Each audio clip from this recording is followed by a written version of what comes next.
Hey, David, did you want Wisconsin or did you want Maryland?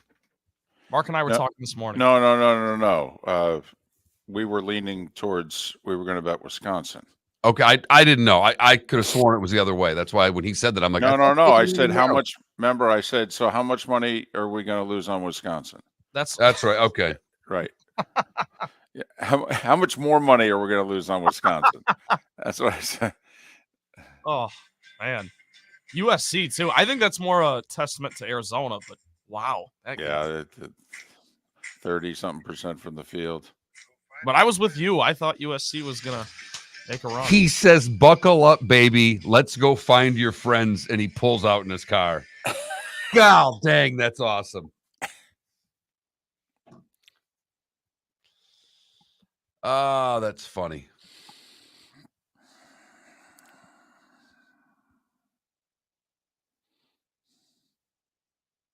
The Red Wings suck. Oh my goodness. They are cooked. No, honestly, come on. What's going on? I mean, Dylan Larkin's that important? Holy cow. Apparently he's MVP of the league. Right. No, but seriously, this gets coaches fired. I mean, this makes a GM rethink everything we've worked 4 years for. What the heck? Yeah, it's really bad. It's really bad. They didn't even lose 4-3 in overtime, for goodness sakes. Well, I didn't see the first two because I was at a softball game. So I was following it on my phone. I quit after. When it was 1-1 after the first, I stopped watching. I had better things. I'm going to watch college hoops. There's no reason to watch this. Well, you saved yourself some aggravation. Oh, yeah. I will say I watched the third period of your game. Lightning just put it into overdrive and says, hey, New York, we need these points, and we'll see you in a month. And good luck. 5 weeks. Right.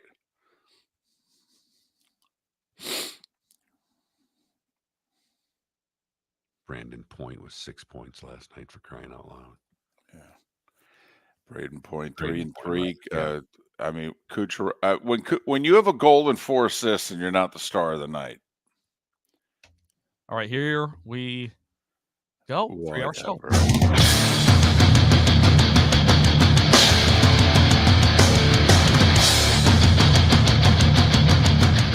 You are listening to Miller and Moulton, exclusively on the Florida Sports Network. And now, here's Mark Miller and David Moulton. Top of the morning to you. What a week it has been. It'll be an awesome weekend. Thanks so much for being with us. How the heck are you? We are Miller and Moulton. MillerandMoulton.com. Miller_Moulton on Twix, Twitter/X. Hope you've had a good week, and thanks for ending it with us, so to speak. Top of the morning to you, Mark. How are you? Good morning, David. I'm doing well. Great little sports day yesterday. Once again, nothing like being able to lock in around noon and just dismiss everything and have all kinds of options. I mean, I get when it's football season, football. But you and I have always talked about it. There are sports fans and there are football fans. You and I happen to be sports fans. Right. And yesterday was one of those days that there was a lot going on. You had the college basketball tournament start early. It was fun for me. My team played very early, so that got me fired up because they actually won a game. But, 11 hockey games last night, the players going on with the named players having great first rounds. Rory McIlroy, hello, welcome to golf.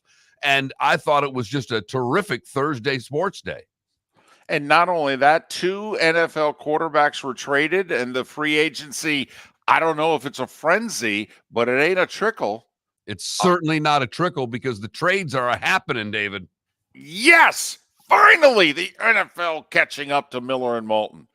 It's good. We've been sending you guys memos for all these years, and finally you're starting to read them, and we're very appreciative of that. And I guess I should, say the NBA played yesterday too. I didn't know because I didn't watch a second of it, but I'm aware that the association had a bunch of games last night. Listen, you could argue the lead story of the night. Very early, Dallas at Oklahoma City. For those that haven't followed it, Daniel Gafford of the Mavs entered the game having made 33 consecutive shots. 5 games he had been perfect. 5. Now he's a center, and as he jokes, well, I just run the pick and roll with Luka, and he gets me the ball right by the rim. Well, Gafford tried to tap in a putback, and he missed it. First shot of the night. So his streak ends at 33, too shy of Wilt Chamberlain's streak of having made 35 in a row. It's a hell of a night when you go 8 of 11 and you're disappointed. Very. 3 shots, for goodness sake. You haven't missed that many shots this month.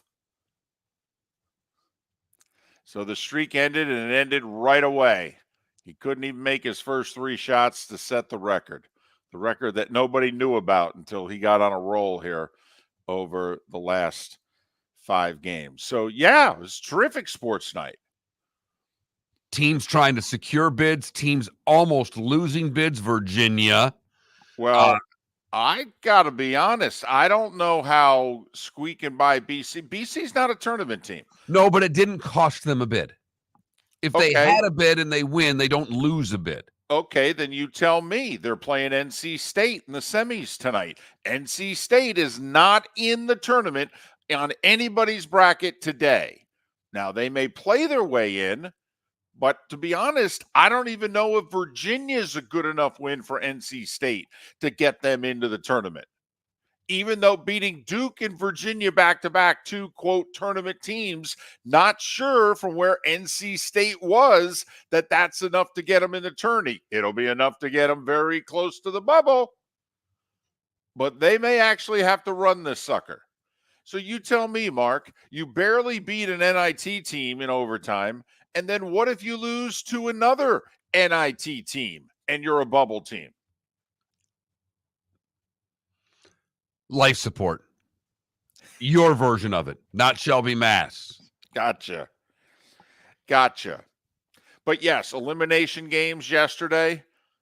Ohio State, Iowa. Iowa lost. See ya. Yeah, they're out. And Ohio State playing their way onto the bubble like NC State. I mean, hate to sound like no. Oh, there's okay. nobody that has the Buckeyes in unless they win the Big Ten tournament. Okay. 20 wins now. 6-1 under the interim coach. I know you're right. But I'm just saying. Pitt and Wake Forest played yesterday. 2 teams that, Pitt's either just in or just out. Wake Forest was like next 4 out. Well, Pitt beat them. So Wake's definitely out. But is Pitt in? Or does Pitt have to beat Carolina today to be in? Now, if they beat Carolina, they'll get in. But beating an NIT team and losing to a top 5 team, is that enough add to the resume? Here's the other thing that happened last night that no one's talking about. The A-10 was a 1-bid league this year. It's usually better than that. This year it was a 1-bid league. Well, the 1-bid team got beat. Dayton got upset in the quarters of the A-10 tournament. So now the A-10, because Dayton's in. Dayton was like a 7 seed. So Dayton's going to get in. They may be in an 8-9 game. They may be a 10. But Dayton's going to stay in the field. So now the A-10 is going to get a second team. Well, that's a bid. That's gone. New Mexico won last night. We're all wondering, is the Mountain West going to get 6? Or is the committee only going to give them 5? And if so, which 5? But New Mexico won last night. That was a play-in game, most people thought, for New Mexico. Had to win it to get in. St. John's beat Seton Hall. Most people thought that was a play-in game for St. John's. That Seton Hall could afford the loss and still be in. Close, but in. Did you see what happened to Nova? Oh, yeah. Well, first off, they're lucky to be in the game. The night before, they had to make a 3 to beat 3-win DePaul with 8 seconds to go to win by 1 as a 24-point favorite, and they won by 1. So then they're playing Marquette, and they beat them. They beat them at the buzzer. It's over. They won. And they're in the tournament. As our buddy Warner Wolf famously said, let's go to the videotape. Or as they say nowadays, Mark, let's go to the monitor. Maybe not. We think that ball is still on your fingertips. We're going to take it away. You're going to lose in overtime. And did that bid float out of Madison Square Garden along with you? Yes, it did. It did. To me, it did. And to most people who do the brackets, that if you're on the bubble and you lose early, you're out. And with that A10 bid going to another team now, that certainly doesn't help anybody on the bubble. Right. I mean, Texas A&M apparently last team in, first team out, heading into the SEC tournament. Well, how does beating Ole Miss help them? Everybody's like, well, Texas A&M won. Well, they beat an NIT team. I mean, how does that get them in? Help me out here. Well, for whatever reason, conference tournament play, they do factor it in early. They don't, obviously, we know they don't factor in Sunday, a lot of Saturday either, because they set the bracket Saturday night. No, I know what you're saying, but Yeah. but it's who you beat. It's, NC State last night beat Duke. Okay. But they've got to keep winning because they're not in by any stretch of the imagination. In fact, they may have to get all the way to the finals. They may have to win the ACC tournament to get in. Oregon's coming from way far back. Yeah, they won in the Pac-12 tournament, but they beat UCLA. Hell, they're not even 500. Right or wrong, and I think we would all argue it's wrong, but that's just they see it as tournament play, and a win is a win, and it's a last chance. It's a last-ditch effort to boost your resume. No, I actually don't think the committee views it. I think the committee looks at the teams and they go, well, that doesn't help them much. I really don't. Now, I will say all of these Power 5 teams, it seems as if more teams in and around the bubble won last night, Mark, than lost. And I don't think that helps the Indiana States of the world. The A10 Dayton going down didn't help Indiana State.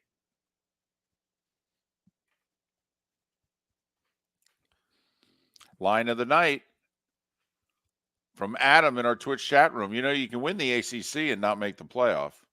Well done. Well played. Well played. Way to ruin a Florida State fan's Friday. They thought things were going so well. Nice. That's the kind of snark, Mark. That's the kind of snark this show is known for. Absolutely. And it does bleed over into the chat room and into the text line from Right. time to time, which is 21,000 if you want to chime in that way as well. But big night of college basketball, big night of hockey for the Bolts. Yeah. That's a big win last night against your Rangers. Yep. Down 2-0 after one. Tie it. Down 3-2 early third. Tie it. It's a tie game with under what? 7 minutes to go, right around then. And then Tampa Bay said, yeah, we need these points. Thank you. And speaking of points, Braden, take over. Listen, when you have a goal and 4 assists and you're not the first star of the night, like Kucherov was last night, that's when you know, man, one of my teammates had it going on tonight. The year he's having, Kucherov, and he's not even being considered for the MVP. Yeah, it's a joke. He's not even being considered. It's a joke. It's a joke. He's carried this team to a large degree all year. And he's carrying them into the playoffs. And as we've said, and nobody's going to want to see him. And right now, my Rangers would see him.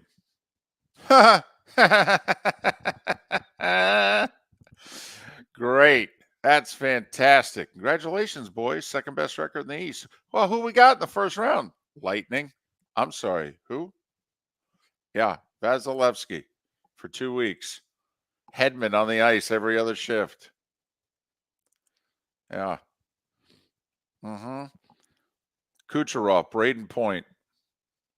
Yep, 20-plus minutes a night. Stamkos still lethal on the power play. Good luck, boys.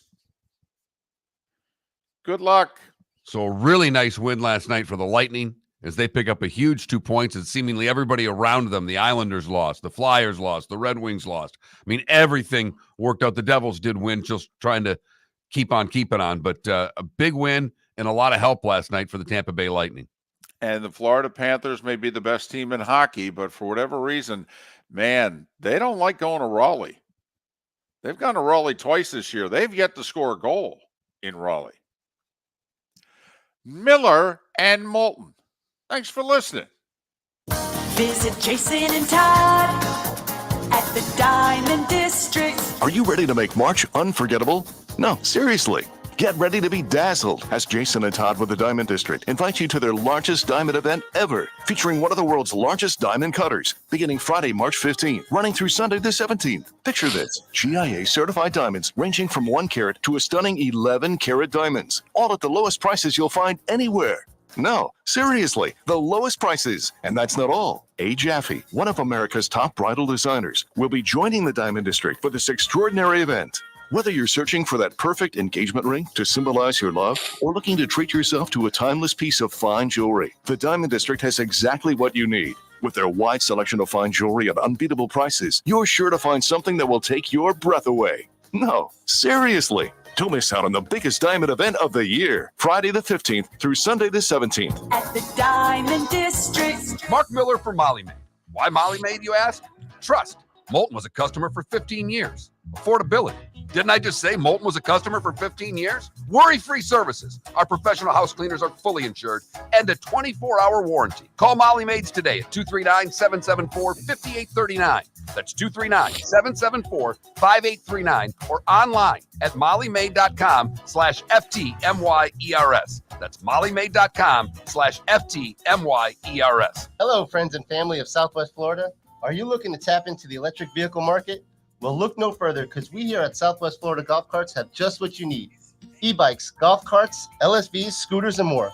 Come down and talk with one of our experienced sales reps, have a soda and a smile, and you could be cruising the streets in your new EV today.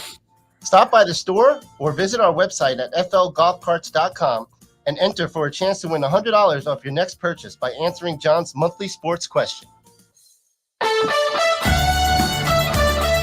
You were listening to Miller and Moulton on the Florida Sports Network.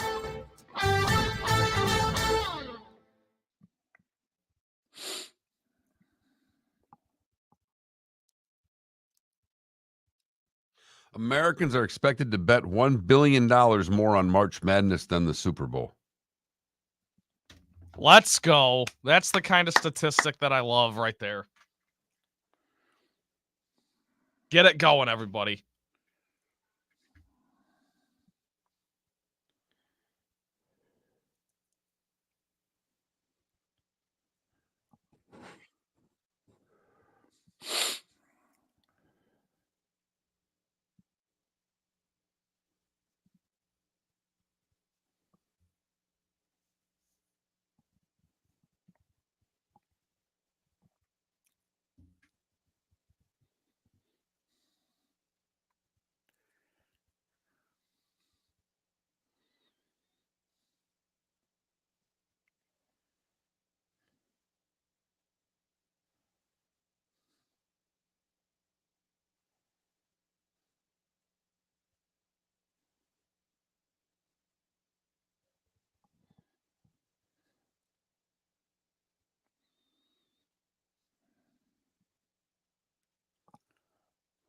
Love that the Chiefs president said that they're going to, looking to possibly leave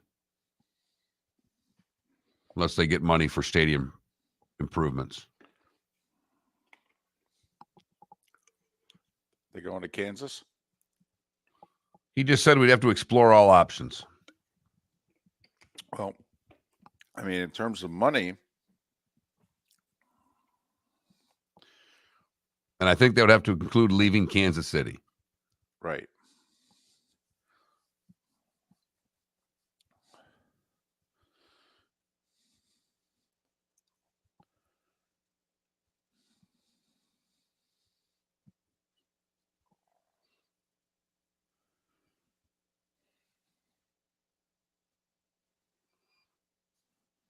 But they'd still be the Kansas City Chiefs. Just like they're the New York Giants.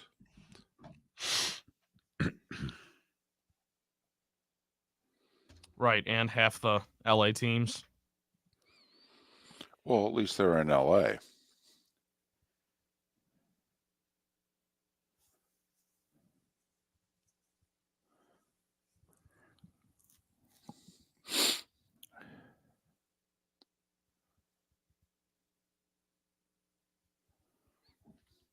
I like that, Feeney. That's a good line.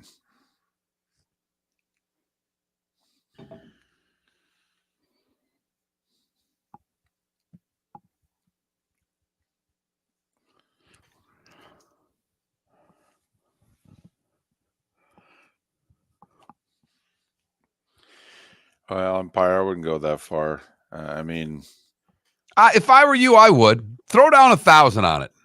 Feel good about it. I mean, don't just put $5 on it. Go nuts. Take a loan out. I'd make a Trent bet, Empire. I got to be honest. I'd pretend it's one of those boosts. If it ain't a boost, it ain't worth it. You gotta wait till the Hard Rock app gives you the boost. Then put the future on the Lightning. Just wait till the playoffs roll around. Hard Rock will be doing all sorts of boosts for the Panthers and the Lightning. I just love the way you say boosts. Okay, your voice changes a little bit. A little more zing. It's a little ever so slightly deeper, slightly harsher. Gentlemen, I'm waiting for the boost.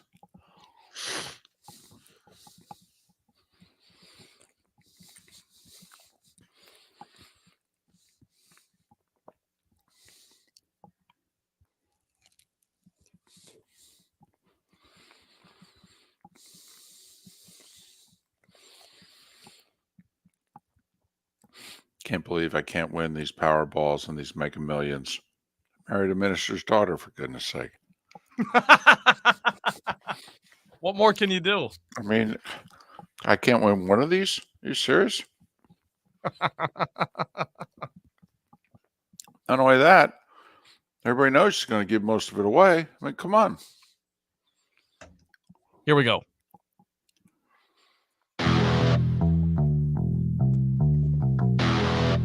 You're listening to Miller and Moulton, only on the Florida Sports Network. And now, here's Mark Miller and David Moulton. Miller and Moulton, thanks so much for being with us. MillerandMoulton.com, Miller_Moulton.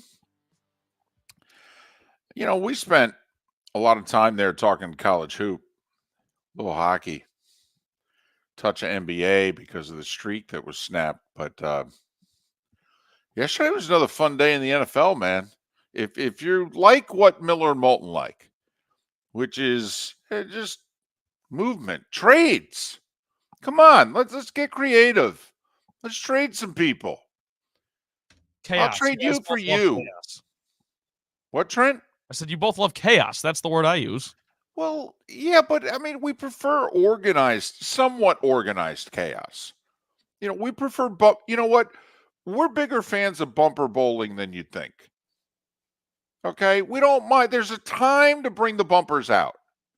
There's a time to put the bumpers away, but there's a time to bring the bumpers out.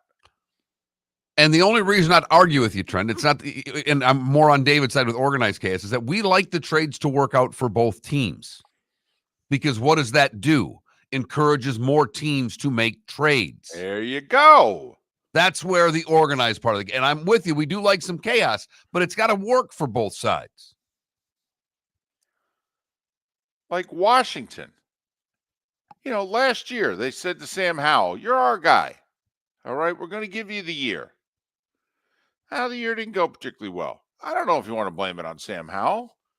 I don't know. He seemingly didn't have much of a chance. I mean, he got sacked more than any other quarterback in the league last year. Took a pounding. How much of that was on him, holding on to the ball, whatever. But now you got a new regime in Washington. And they just matter-of-factly said, yeah, he ain't our guy. We're getting rid of him. No. I don't even want to hear it. Don't want to keep him around. Don't even want the distraction. Nope. Get rid of him. And so they called up Seattle. Hey, Drew Lock left. You need a young backup quarterback? As a matter of fact, we do. All right, what are you going to give us? Then they get all fancy, Mark. They just can't say, hey, I'll give you a fifth. Hey, I'll give you a sixth. No.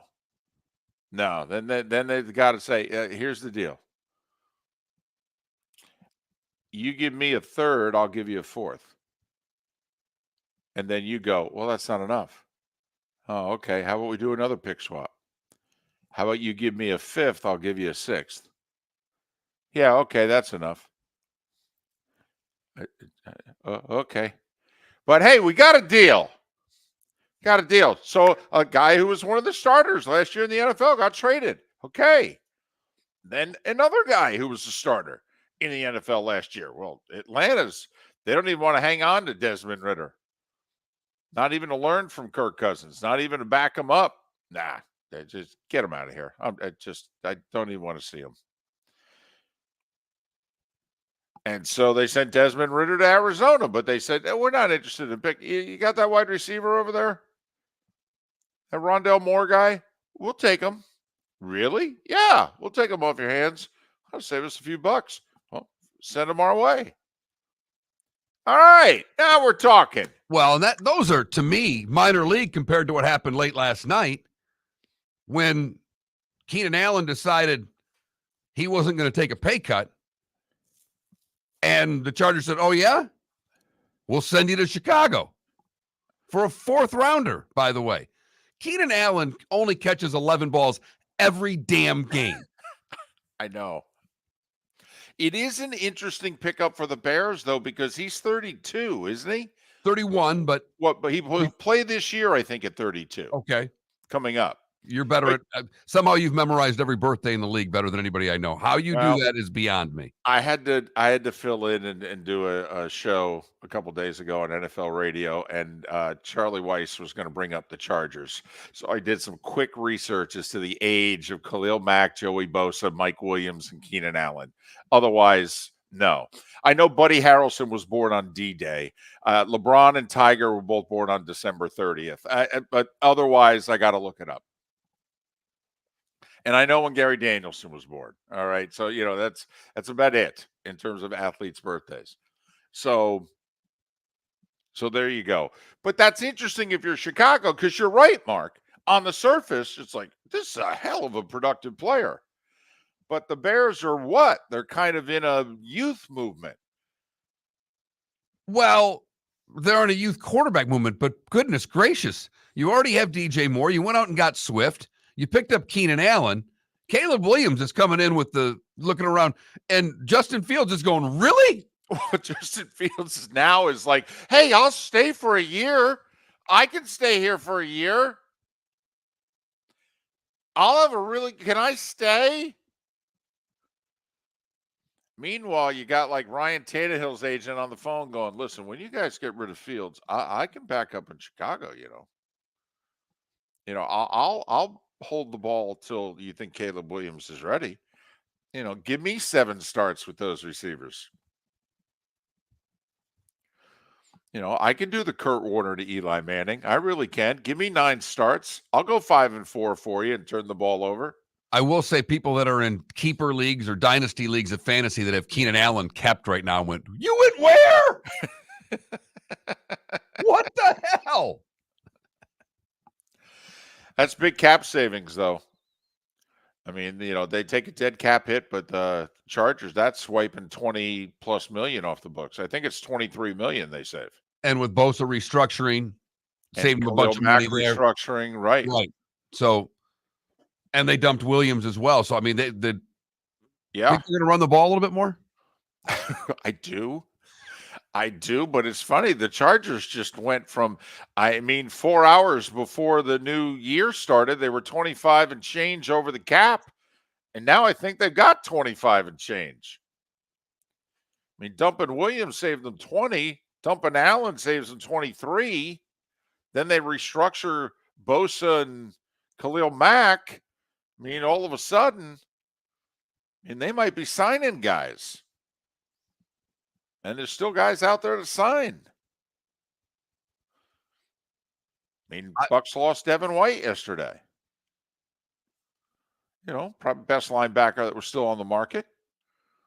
Got to admit, $7.5 million. That's all it costs for Devin White, huh? Because the Dolphins made their moves at linebacker. Jordan Brooks or Devin White? Jordan Brooks comes to play every day. Devin hasn't always in Tampa. But when Devin plays, he's a lot better than Jordan Brooks. A lot better. That's interesting that Devin White ended up only getting 7.5, and then who it is who signed him. You know, it's interesting. The Eagles, we don't spend money on running backs. They did this week. Don't really spend money on linebackers. Yeah, you did this week. So interesting. You know, changing their spots a little bit. We do have to remember this week, however, when it comes to late December, because Dallas has been completely abused this week for their lack of movement of any way, shape, or form. The Eagles have been held up as one of the winners of free agency. Right. So I do think we need to remember this moment in time to see how it plays out during the season. That's all. You're not trying to insinuate that Jerry and Stephen Jones could be the smartest guys in the room, are you? I don't think so. I don't. But you don't win championships the first week of free agency. And Eagles fan right now is over the moon over the moves they made, and I think they should be. I just think it's something we need to pay attention to when the regular season ends. That's all. Well, I will say, if you're Jera, you could go, I'm tired of winning March, tired of winning April. I'd like to win in January. That's like half Jerry, half Steve Spurrier there, wasn't it? It really was, David. Starting five's next. Visit Jason and Todd at the Diamond District. Are you ready to make March unforgettable? No, seriously. Get ready to be dazzled as Jason and Todd with the Diamond District invite you to their largest diamond event ever, featuring one of the world's largest diamond cutters, beginning Friday, March 15th, running through Sunday the 17th. Picture this, GIA certified diamonds ranging from 1 carat to a stunning 11 carat diamonds, all at the lowest prices you'll find anywhere. No, seriously, the lowest prices. And that's not all. A. Jaffe, one of America's top bridal designers, will be joining the Diamond District for this extraordinary event. Whether you're searching for that perfect engagement ring to symbolize your love or looking to treat yourself to a timeless piece of fine jewelry, the Diamond District has exactly what you need. With their wide selection of fine jewelry at unbeatable prices, you're sure to find something that will take your breath away. No, seriously. Don't miss out on the biggest diamond event of the year, Friday the 15th through Sunday the 17th. At the Diamond District. The law firm of Michael F. Hornung has successfully represented the citizens of Southwest Florida for over 30 years. As a former prosecutor, the information I know is information you need to know. If you've been arrested for a DUI, a criminal matter, or involved in an auto accident, call the law firm of Michael F. Hornung. I'm a local attorney with local knowledge to assist you through the process. For a free consultation, call 239-437-0095. That's 239-437-0095. Offices in Fort Worth. Mark Miller for Molly Maid. Why Molly Maid, you ask? Trust. Moulton was a customer for 15 years. Affordability.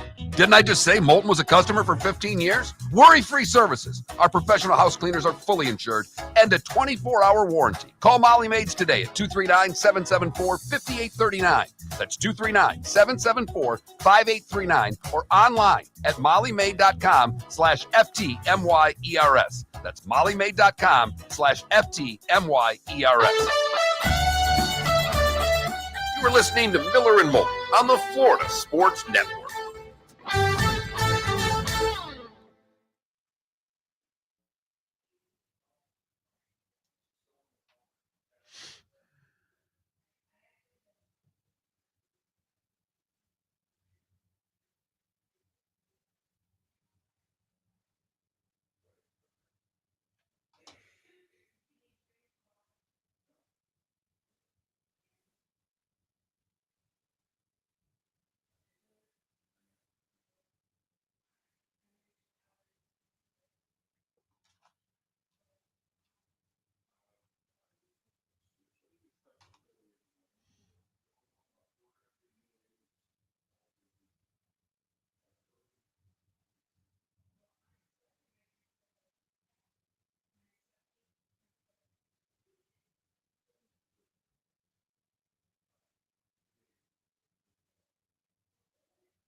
By the way, anybody believe the Boeing whistleblower committed suicide?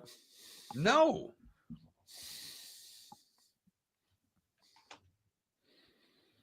Yeah, I didn't look too much into that, but that is a really strange story. I don't know if strange is the word I'd use, but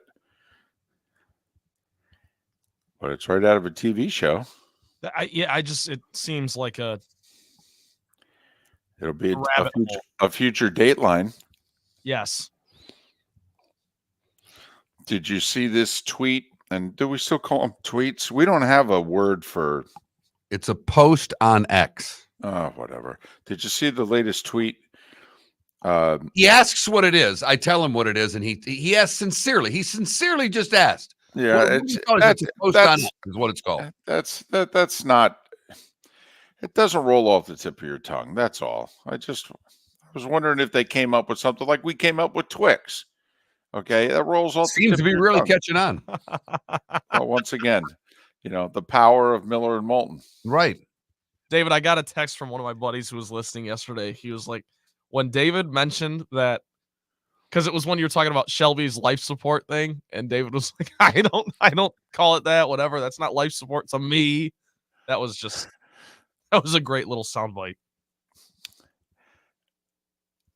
Okay, how about this post on X? There. Look at that. Roll right off the tongue. In a final ode to the Pac-12, the Pac-12 network is not available at the Pac-12 Media Hotel. God, that's great.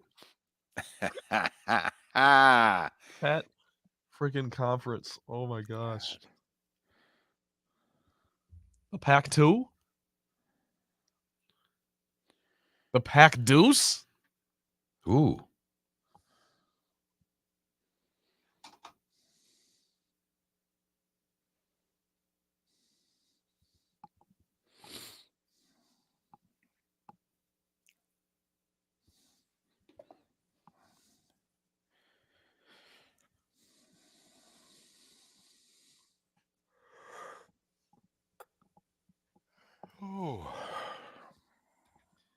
Here we go.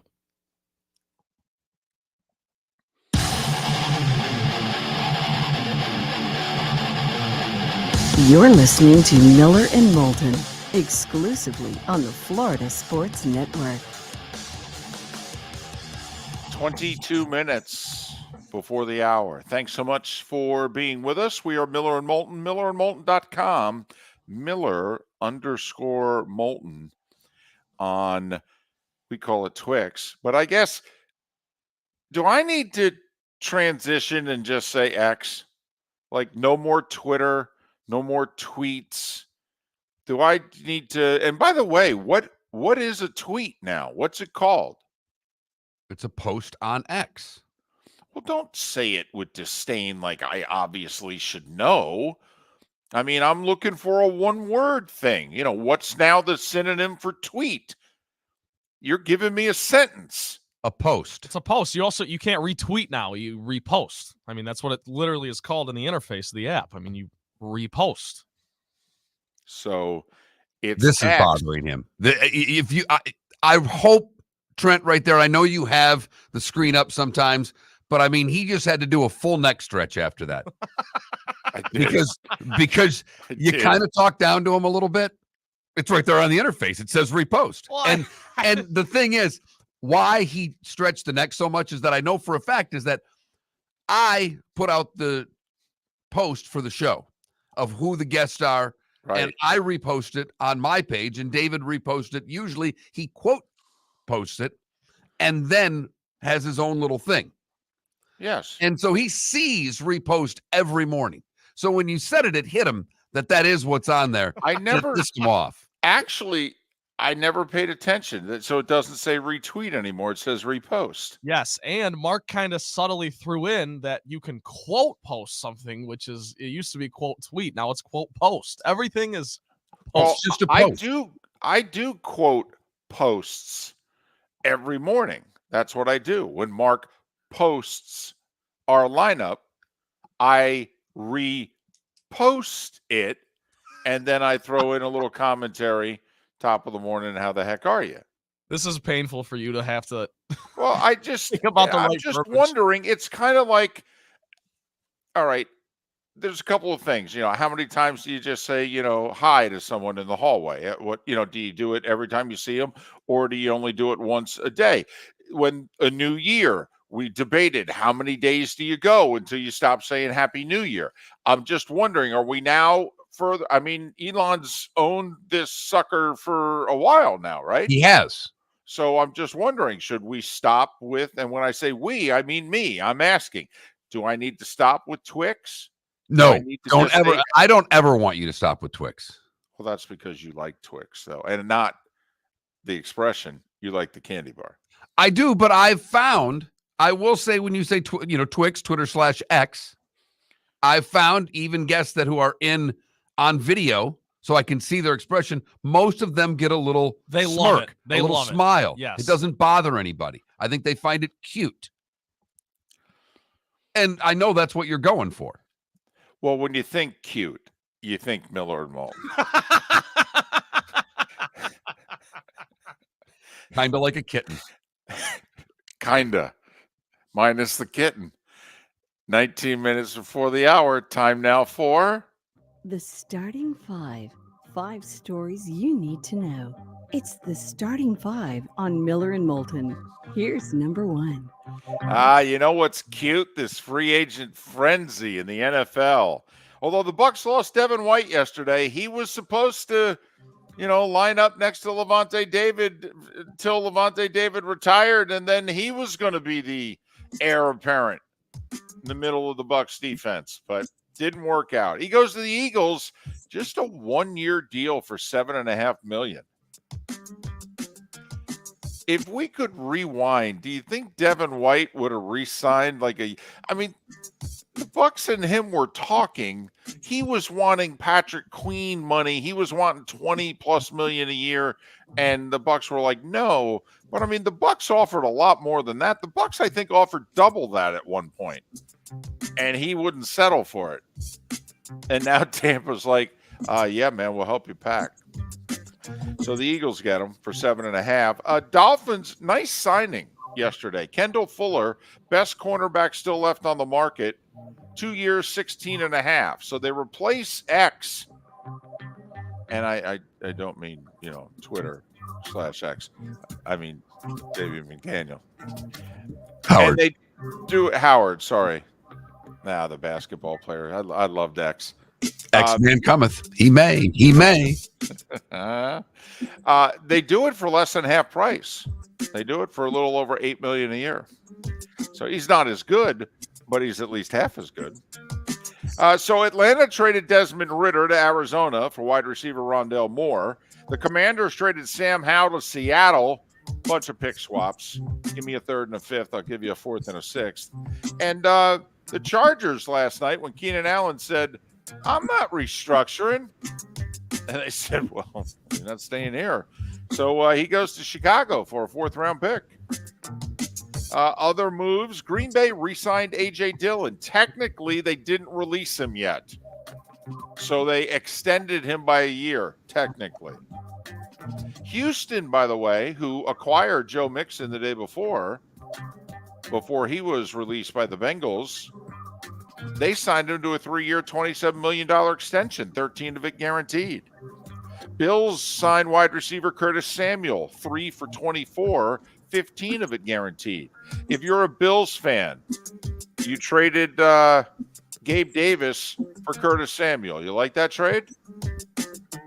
I don't. I don't think so. But then again, Gabe Davis got 13 a year. Curtis got 8. When you're up against it, this is like the Dolphins. You take a look at all the guys they lost and all the guys they signed. Okay, it's not that the guys they signed weren't good, but you add them all up, they're not as good as what walked out the door. They're just not. By the way, Jags signed ex-49er Eric Armstead. 3 for $51. Seemed a lot to me. Yeah, I'm totally with you for a 31-year-old defensive lineman. I agree. By the way, overnight, Chiefs signed Hollywood. Remember Marquise Brown, Hollywood? 1 year, $7 million, could be up to $11 million. Boy, that's the power of Mahomes right there. That's the power of Mahomes. He's not only restructuring his contract, giving you back $22 million on your cap. He's getting guys to come and play for rates they never would have played for. But for you, yeah, we'll put a lot of incentives in that deal because I feel like I've got a quarterback that will get me the football. And not only that, I know I'm playing in January. Bingo. All right, a deal is expected later today for the new 14-team college football playoff. By the way, all the bowl money is apparently now being thrown into the hopper. So, the 40-something bowl games, apparently it's all being thrown in. You know how you used to go to Liberty Bowl and each team gets. So now what they did is they just said, here, just take it all. Let's throw it in the middle. Take the playoff money, throw it in the middle. Okay, are you ready? Pay attention. Going forward, every Big Ten and SEC school is going to get $21 million from the bowl/playoff. Every school gets $21 million. Every ACC school gets $13 million. This is annually. Every Big 12 school gets $12 million. Notre Dame gets $12 million. The group of 5 schools get $1.8 million.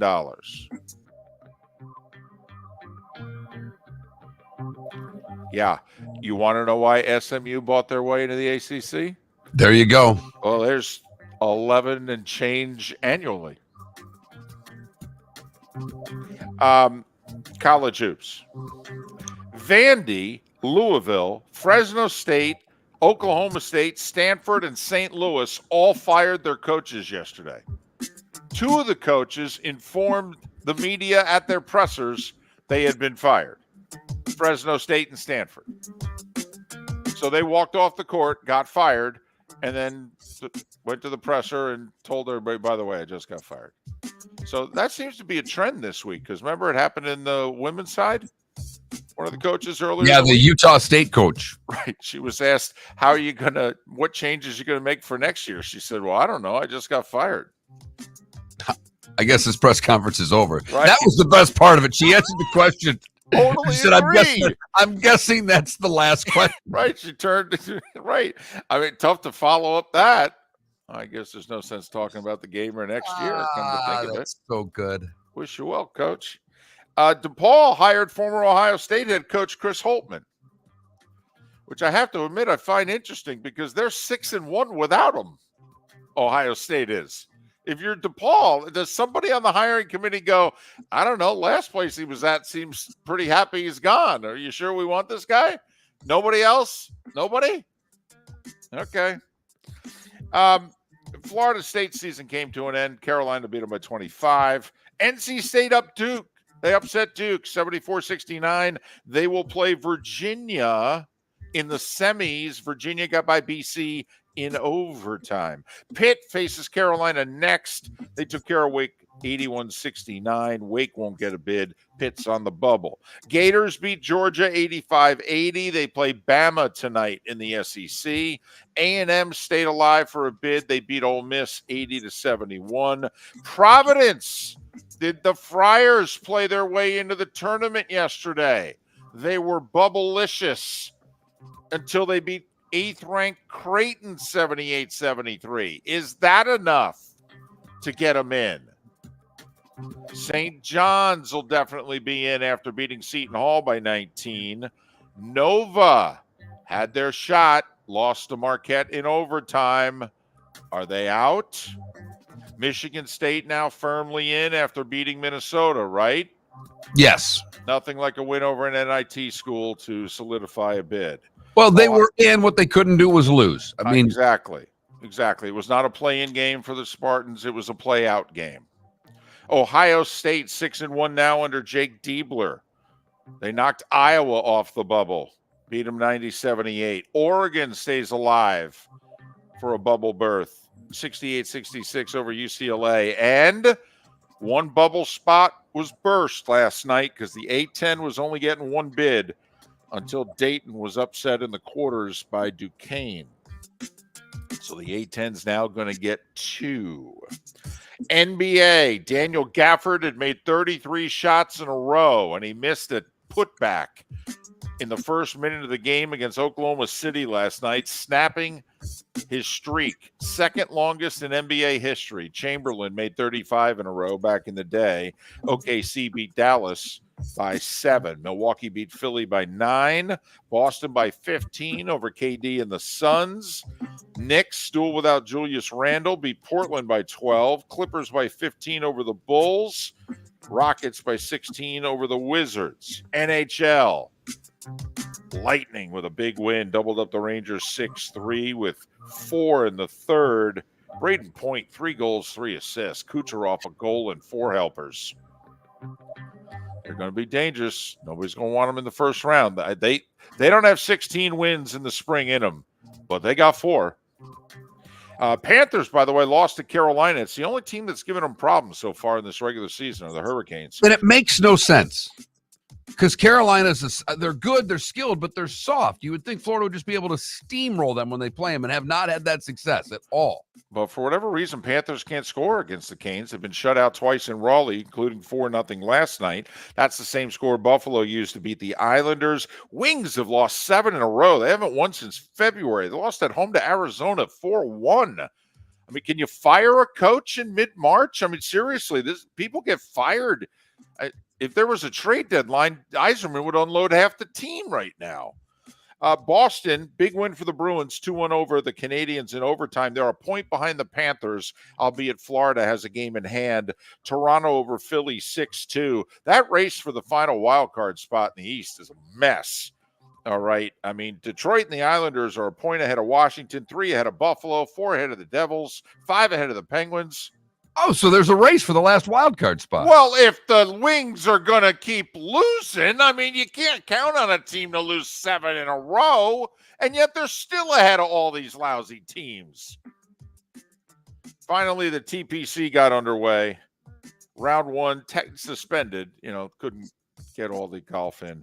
How about these names at the top of the leaderboard? Rory, Xander, Wyndham. It's a little early for Wyndham, isn't it? Good player. Wyndham Clark, though, good player. Very good player. And besides, Schauffele doesn't win. He cashes check. Is Xander Schauffele the new Matt Kuchar? Might be onto something there. They're tied for the lead at 7 under. Scheffler is looming at 5 under. He's a defending champ and best player in the world. And at 7 minutes before the hour, that was the starting 5 every weekday morning at this time on Miller and Moulton. So there you go. I think we addressed the free agent frenzy and the bubble. That's what we're good for. Miller and Moulton. Hello, friends and family of Southwest Florida. Are you looking to tap into the electric vehicle market? Well, look no further because we here at Southwest Florida Golf Carts have just what you need. E-bikes, golf carts, LSVs, scooters, and more. Come down and talk with one of our experienced sales reps, have a soda and a smile, and you could be cruising the streets in your new EV today. Stop by the store or visit our website at flgolfcarts.com and enter for a chance to win $100 off your next purchase by answering John's monthly sports question. Mark Miller for Molly Maid. Why Molly Maid, you ask? Trust. Moulton was a customer for 15 years. Affordability. Didn't I just say Moulton was a customer for 15 years? Worry-free services. Our professional house cleaners are fully insured and a 24-hour warranty. Call Molly Maids today at 239-774-5839. That's 239-774-5839 or online at mollymaid.com/FTMYERS. That's mollymaid.com/FTMYERS. Located on the East Trail, locally owned Naples Tiki Bar and Grill is an outdoor eatery next to the Hitching Post Shopping Center. Island-inspired food with a true tiki theme. The best place in Naples to enjoy the beautiful weather in Southwest Florida. The Naples Tiki Bar and Grill offers a great menu for dine-in or takeout. Enjoy our famous pulled pork, huge burgers, and tiki bar cocktails. Don't miss happy hour every day from 3 to 6 and live music 7 days a week. See you soon at the Naples Tiki Bar and Grill, 11498 Tamiami Trail East. The law firm of Michael F. Hornung specializes in criminal defense, DUI, personal injury, nursing home claims, and auto accidents. I'm a former prosecutor with over 34 years of experience. The information I know is information you need to know. If you've been arrested for a DUI, time is of the essence to maintain your driving privileges. Call the law firm of Michael F. Hornung for a free consultation. At the law firm of Michael F. Hornung, we are committed to excellence in your representation. Being a local attorney with local knowledge is clutch to the success of your case. For over 30 years, we have successfully represented the citizens of Southwest Florida. For a free consultation, call 239-437-0095. That's 239-437-0095. Our offices are conveniently located in Fort Myers. Visit online at mfh-law.com. The waterways of Naples are a beauty to behold, and the Bayfront Inn has multiple ways for guests to enjoy the water and have some fun. Gather your family and friends and enjoy a leisurely day on the water with a pontoon or deck boat. If you prefer to explore the waterways without a motor, the Bayfront has canoes, standboards, and kayaks. At the end of your journey, enjoy lunch or dinner at the Bamboo Tropical Bar and Grill. The Bayfront Inn. Something for everyone. On 5th Avenue in Naples. You were listening to Miller and Moulton on the Florida Sports Network.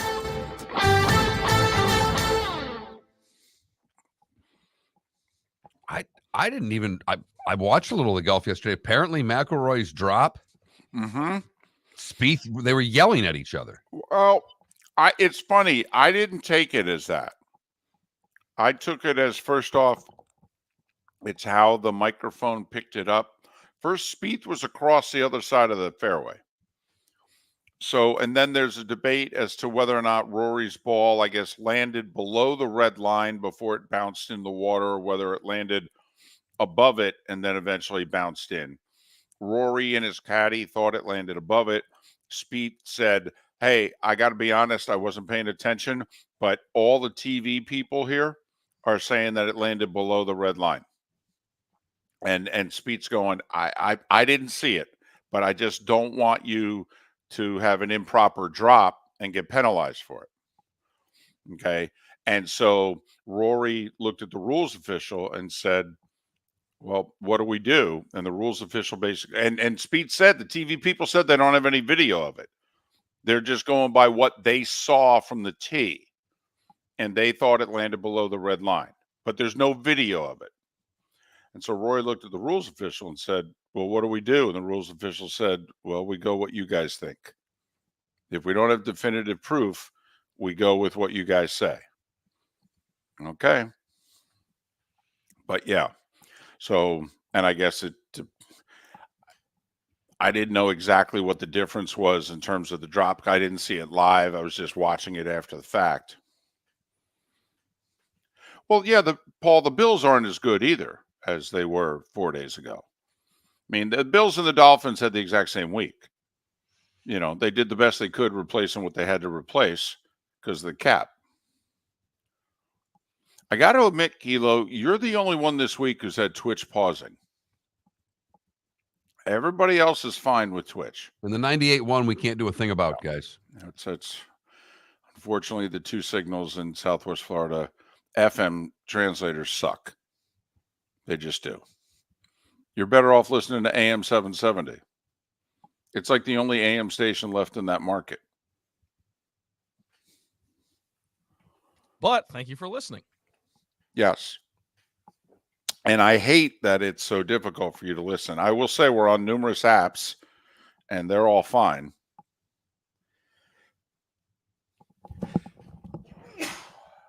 Bless you. So I have a buddy. I have a lot of buddies who listen to the show. Like they just kind of take it in on their way to work, so they catch things here and there. But one of my friends, and he knows who he is, so he like can't get David's last name right, and I think it's so funny because we always talk about that. Moulton? He calls you Moulton. Moulton. That's what Craig Silver, the executive producer of college football for CBS, he still calls me Moulton. 18 years. That's great. Yeah, this friend of mine, he's a degenerate gambler, and he always listens to our picks at the end, and he's like, shout out to Miller and Moulton for the winner tonight. I'm like, there you go. HD radio is the best, Empire.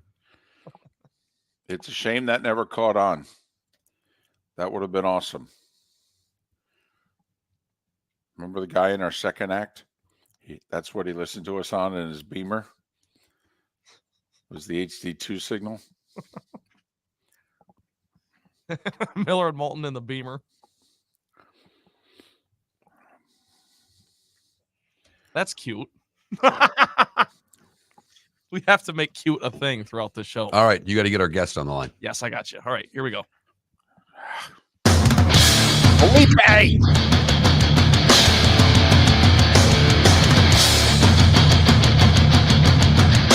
You are listening to Miller and Moulton, exclusively on the Florida Sports Network. And now here's Mark Miller and David Moulton. Top of the morning to you. How the heck are you? We are Miller and Moulton, millerandmoulton.com, Miller_Moulton on X. Although Look I at still like to you. say Twix, Twitter/X. But today's the day of growth for me. It's X. It's no longer tweets. It's a post on X. I'm working on my vernacular.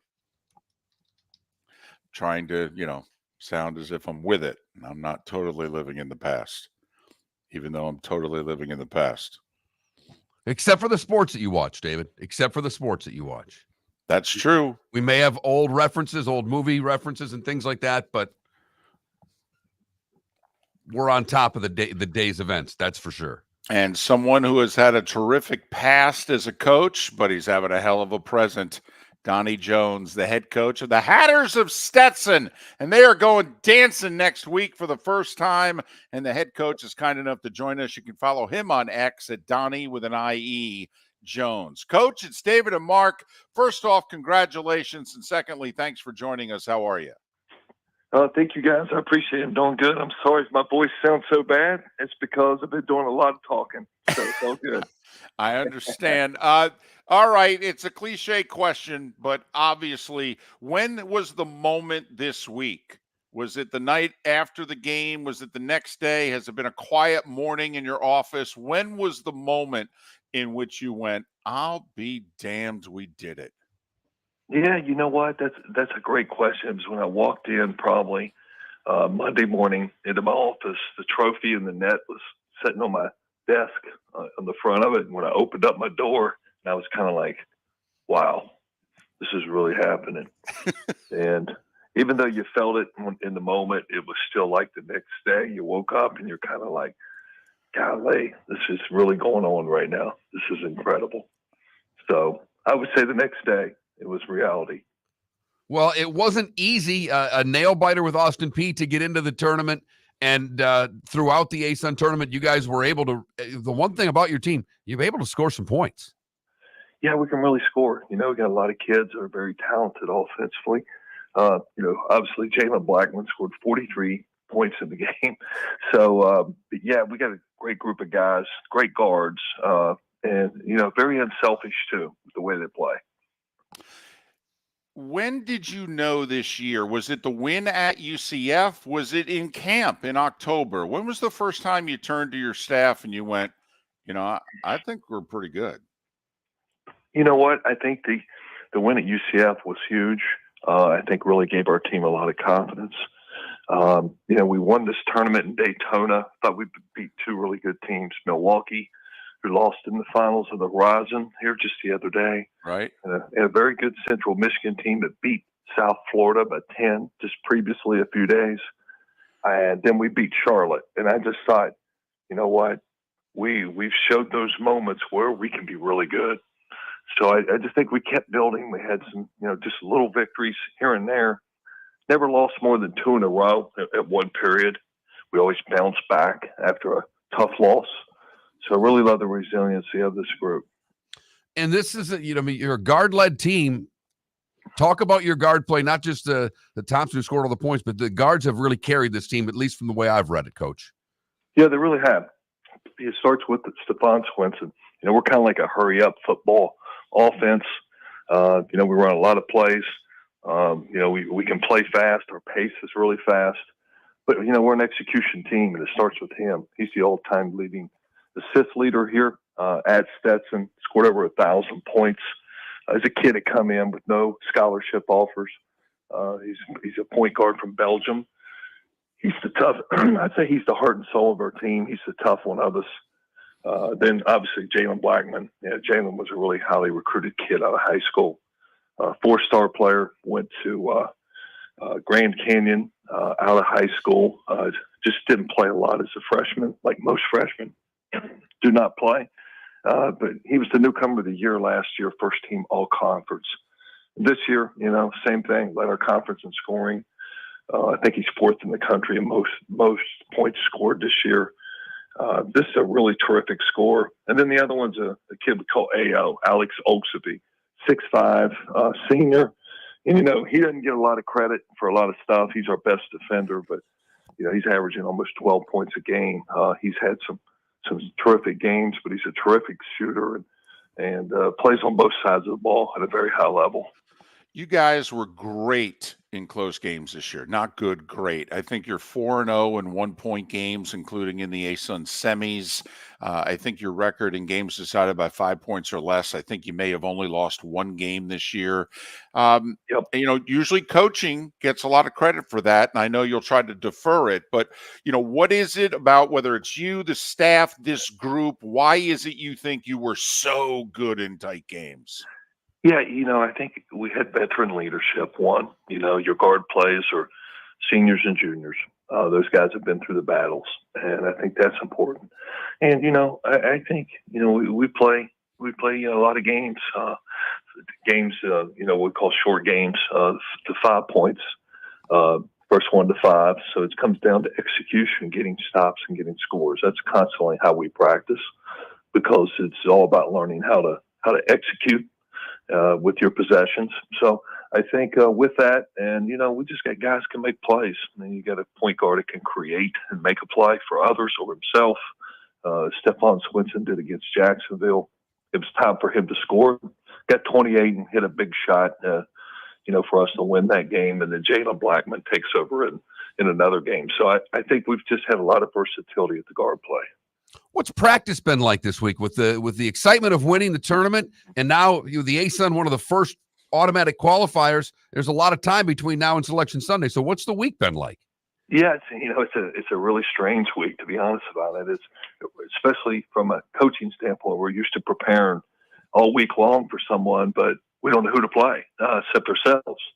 So we've been really working on a lot of fundamental stuff, a lot of late game situations, because you're going to see most games come down to the stretch. And, it's just been a time for us to kind of recover. We took a couple days off. It was an emotional week. And then we came back, and obviously we just been, kind of scrimmaging each other and really just trying to keep our rhythm and our timing together. You're projected as a 16 seed, and there's two kinds of 16s, those that go to Dayton and then those that go straight to the main draw, if you will. If, in fact, you're a 16, do you have a preference? Because, sometimes it's better you haven't played in a week and a half. Sometimes it's better, let's go to Dayton, let's win, and then let's go. Or do you have a preference at all?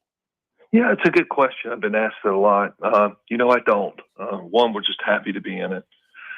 Two, if we did go to Dayton, obviously gives our chances a lot better to have a chance to get a NCAA win, regardless if it's a playing game. I coached at Dayton, so I know I have a lot of fans and friends there cheering us on, so that would be a little bit of an advantage. But if we have to play straight out in UConn or Tennessee or whoever, we played Houston, number one team in the country, to start the season at their place. So that was a great experience for us. So I think, we're just happy, whoever it may be. Obviously, we know now 16s have won this game. 15s have won this game.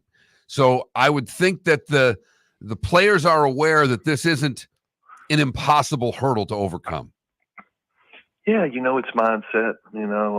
I've been on the other side of that coin. I was at Florida. We won back-to-back national championships. We played for 3 of them while I was there as an assistant.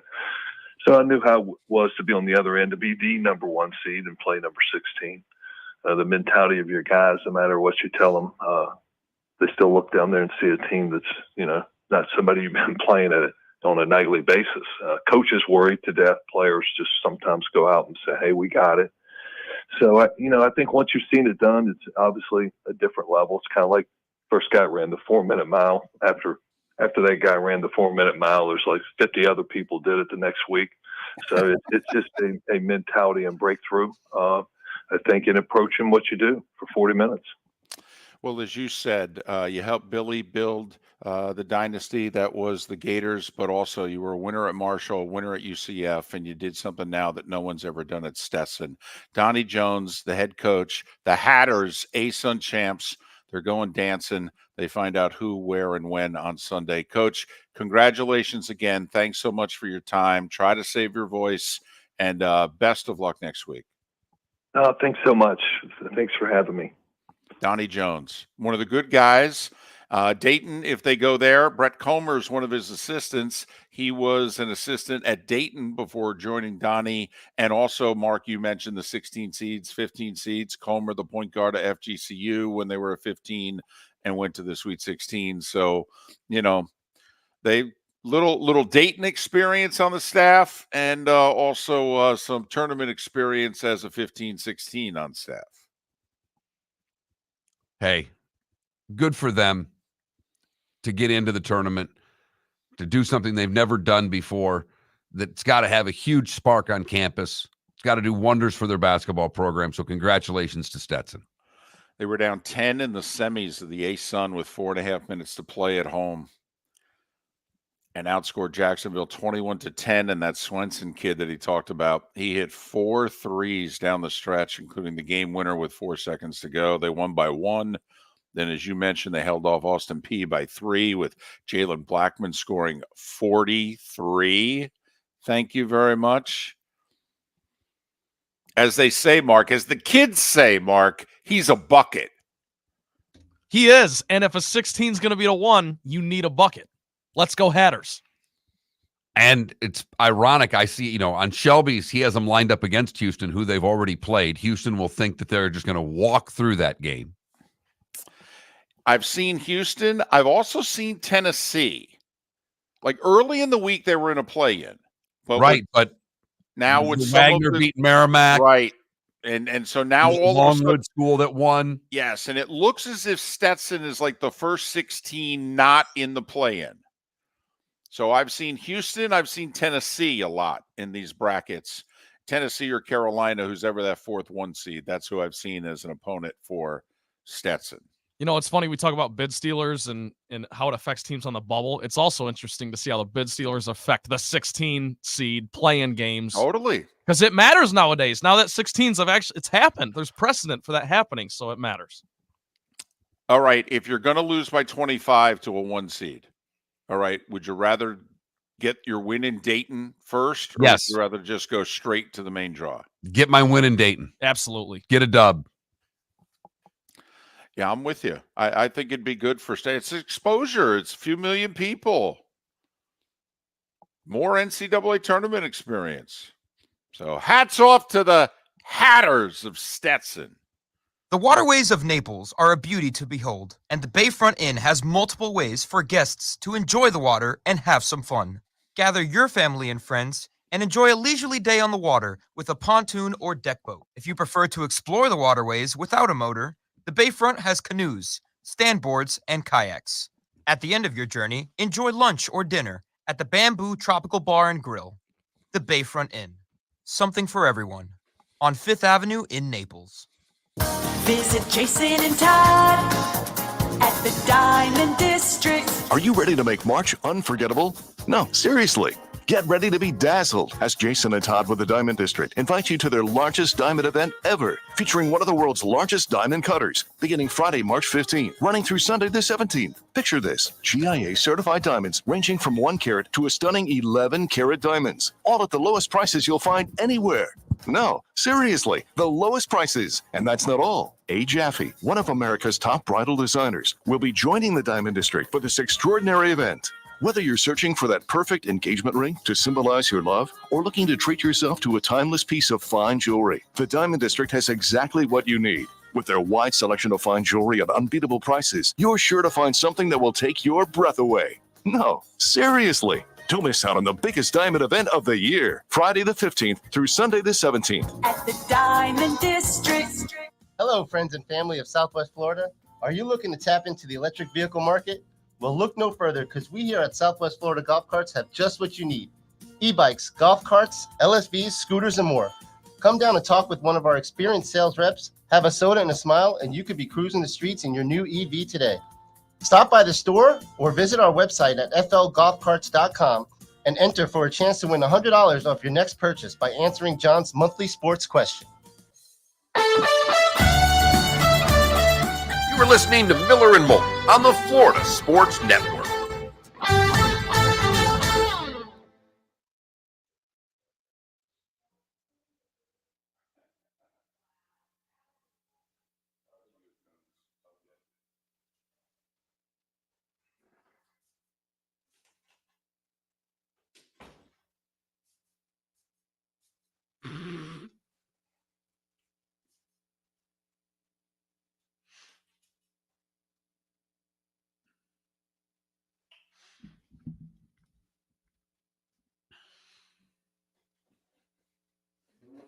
Did you turn your camera off?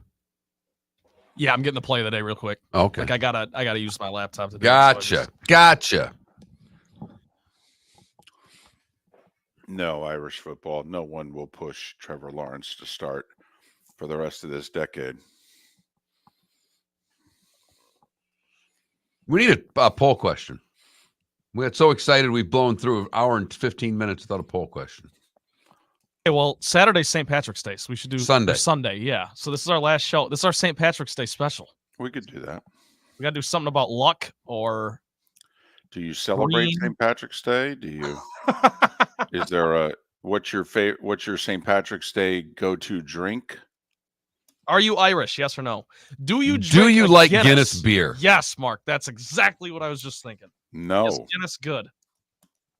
No. It's delicious. It's my wife's beer of choice.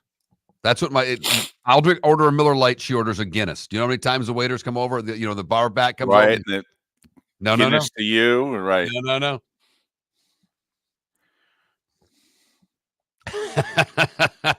That's nice, Paul. Well played. What'd Paul say? Was it suicide or not? Ooh. Clever. No. Did you bet ECU yesterday, Trent? Yeah, it was all over it. I was sweating it out too. I don't know if you saw the end of it. Oh, yeah. But it was yeah. it was like a backdoor situation. Oh yeah. It was going to be Bad Beat City. Less calories in a Guinness than a Budweiser, Nick.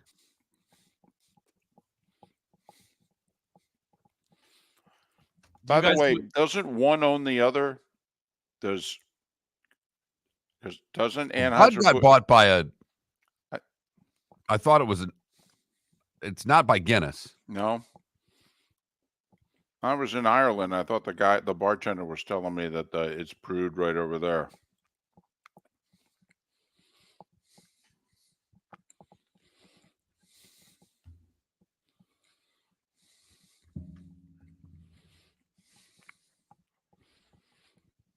You guys do the green beer?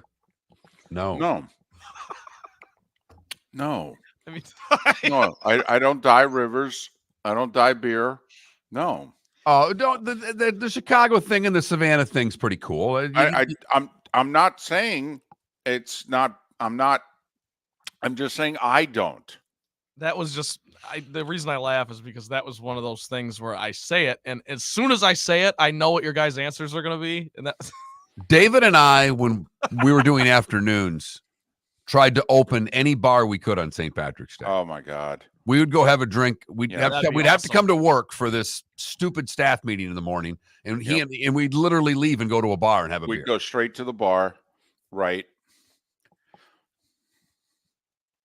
The only time it was a conflict was if the tournament was the Thursday or Friday of the tournament, because we had to do a 10 to noon show leading into all our tournament coverage at noon. So we would go staff meeting, we would do our show, and then we'd go straight to the bar. So is that our poll question in honor of St. Patrick's Day? Do you like Guinness? Sure. Why not? That's Or what is your Irish beer of choice? Guinness, Harp. Is there anything else? There used to be Killian's Irish Red, but I won't even. Are you Irish? Yes or no? That's if we were lazy.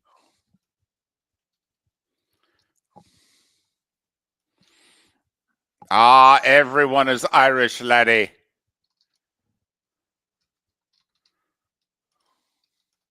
I am actually Irish. Not mostly, but it's one of the in the pie chart, it's one of the bigger. I mean, you're not Padraig Harrington Irish, but you're Irish. Yes. Okay, here we go.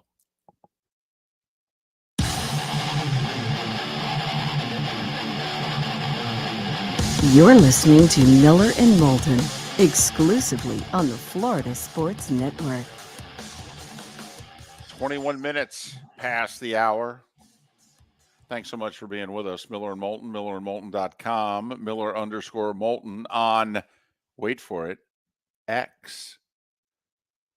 Unless you just want me to say Twix, because you liked what we did with it. The whole Twitter/X thing.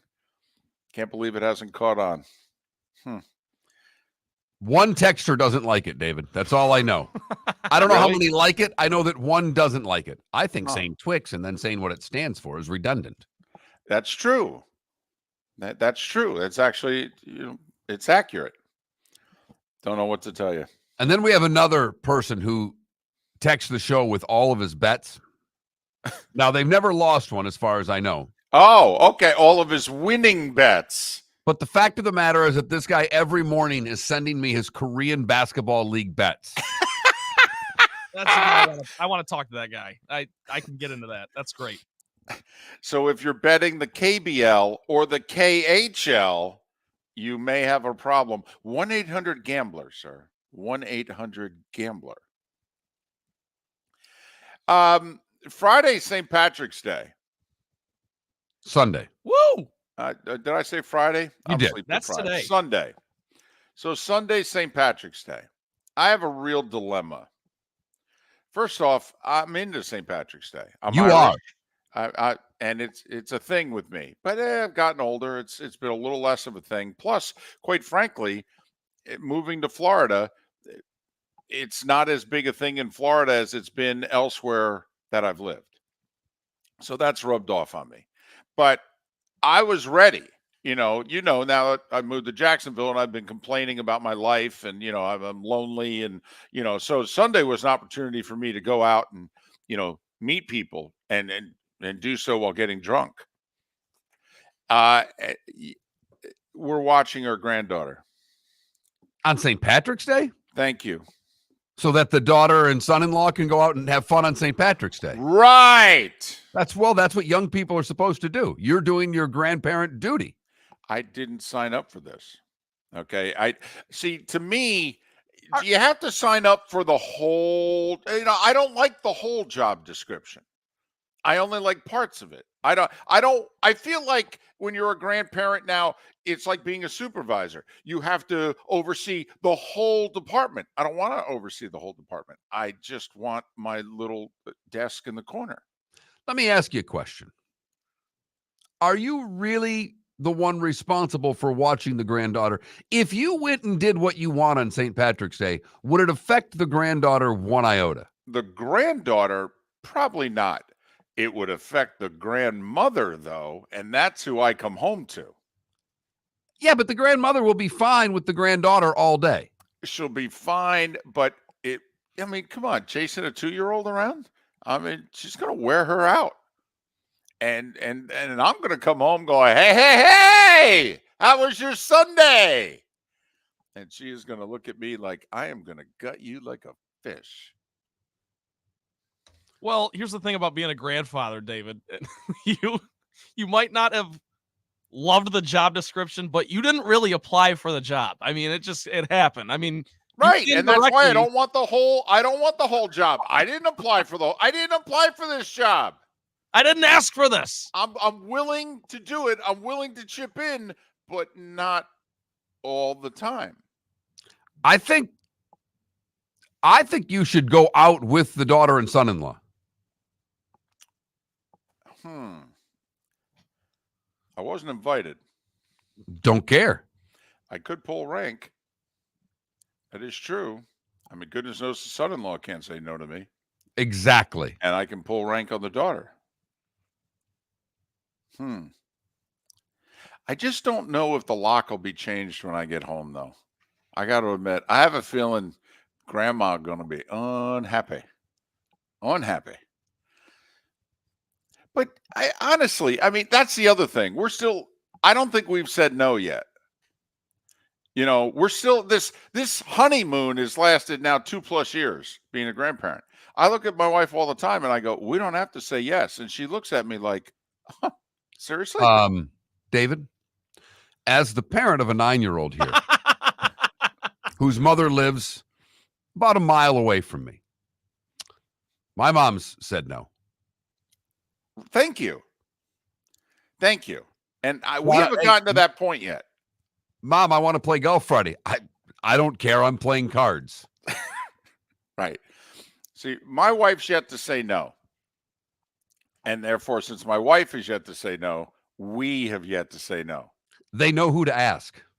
Absolutely. My daughter does. Figured this out completely. Yeah. Right. But I think you should be allowed at least a 2-hour pass. I don't know about a 4-hour pass, but I think you should be allowed a 2-hour pass where the wife's got to watch the granddaughter and you get to go have a couple of beers. So you think during nap, I can go out and tie one on? Yes. Okay. All right. I'll look into that. How long is the nap? In fact, do your normal out, 2 beers, the Moulton out, going out hard. Right. Going 2 out beers. hard. 2 beers. It's in about 40 minutes, though. I mean, boom, boom. And grab a 6-pack of Harp for the ride home. There you and go. Then now come you're in, talking. come in with the granddaughter and say, hey! Sit down and hand her one. Okay. Unopened, obviously, but hand her one and go, repeat after me, beer. In fact, put that Harp in her hand, take a picture, and send it to the daughter. Totally. That's exactly what I her want. well. Yep. I want them coming back at 6 o'clock, picking her up and go, hey, Mommy, Grandpa had a beer. Yep. Okay. But in honor of St. Patrick's Day, we ask a very simple question today. Do you like Guinness? That's our poll question today. Actually, I don't. What is it about Guinness you don't like? Because there's a couple reasons. There's a couple avenues. Too bitter for me. I like Harp. Okay. You know. Guinness is my wife's beer of choice. That's what she orders. If she'll get a dark beer, if we go to a microbrew, she'll get whatever they're making. But if we're out anywhere, it's a Guinness. Is that how she curls her hair there? You know, it's flat during the week, and on the weekends, a couple Guinness, and then it curls up. Boy, that'd be nice. Sorry. You asked. Didn't mean to get you daydreaming and run the car off the road there. Did I say that on the air? Yeah, as a matter of fact, you did. Yeah. Damn. And she's sitting in the parking lot right now with my daughter because she's dropping her off because I've got my own babysitting duties for the rest of the show. Because you can't say no. You're damn right I can't say no. Yesterday's poll question was about Pringles and quarterbacks. Right. If yesterday was National Potato Chip Day, and I know Pringles are potato crisps, I don't want to hear it. Which current starting NFL quarterback would be the Pringles of the NFL? Kirk Cousins got 33% of the vote. Yeah, baby. Dak got 30%. Brock got 23%, and Tua got the rest. Kirk made the most sense. I love Kirk. I'm a Spartan. I love Kirk. That was the right answer. All right. It's that time. Our Molly Maid play of the day. Trent, what do you have for us? Quarterfinals of the A10 yesterday. We got double overtime and an upset. In the wise words of Rick James, give it to me, baby. Rick James from New York. So we'll go to St. Bonaventure versus Loyola Chicago. Here's a big-time shot from a big-time player in the first overtime. Knocked away by Rubin. And the ball back. Banks is open for 3. Nailed it! Donnie's lead by 2 inside of 30 seconds left. Timeout Loyola. Loyola would send it to a second overtime. I just like that call the best. There were a lot of plays to choose from. But Daryl banks the 3 with some onions, as Bill Raftery would say. Obviously, Bonnie's moving on. They will take on Duquesne tomorrow in the quarterfinal of the A10. And there's your Molly Maid play of the day. No, it'll be in the semis. Winner, I think, goes to the finals. Oh, yeah, you're right. St. Bonaventure and Duquesne. Yeah. Chance to steal a bid. Somebody's stealing a bid out of the A10. If you're babysitting this weekend and need to clean your house, call Molly Maid. 239-774-5839. That's 239-774-5839.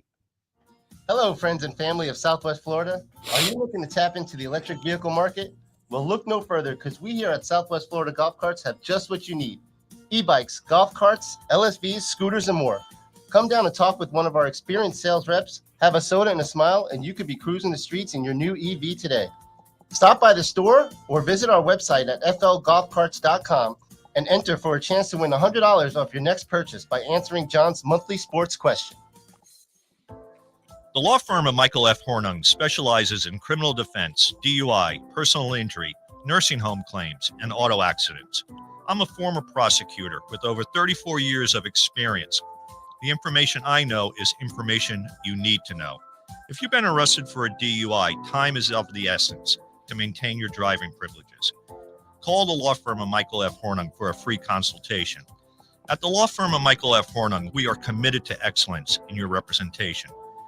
Being a local attorney with local knowledge is clutch to the success of your case. For over 30 years, we have successfully represented the citizens of Southwest Florida. For a free consultation, call 239-437-0095. That's 239-437-0095. Our offices are conveniently located in Fort Myers. Visit online at mfh-law.com. Located on the East Trail, locally owned Naples Tiki Bar and Grill is an outdoor eatery next to the Hitching Post Shopping Center. Island-inspired food with a true tiki theme. The best place in Naples to enjoy the beautiful weather in Southwest Florida. The Naples Tiki Bar and Grill offers a great menu for dine-in or takeout. Enjoy our famous pulled pork, huge burgers, and tiki bar cocktails. Don't miss happy hour every day from 3 to 6 and live music 7 days a week. See you soon at the Naples Tiki Bar and Grill, 11498 Tamiami Trail East. You were listening to Miller and Moulton on the Florida Sports Network.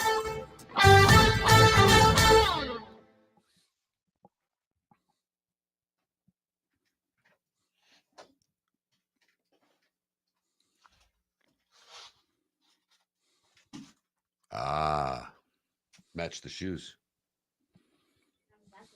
I know they're different colored pink. I got you.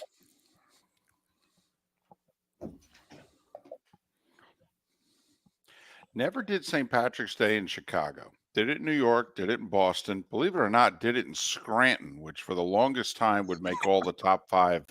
No, Scranton and Savannah are the two cities that are off the beaten path that you wouldn't think about for St. Patrick's Day. Right. Savannah's apparently amazing for St. Patrick's Day. That's what I've read.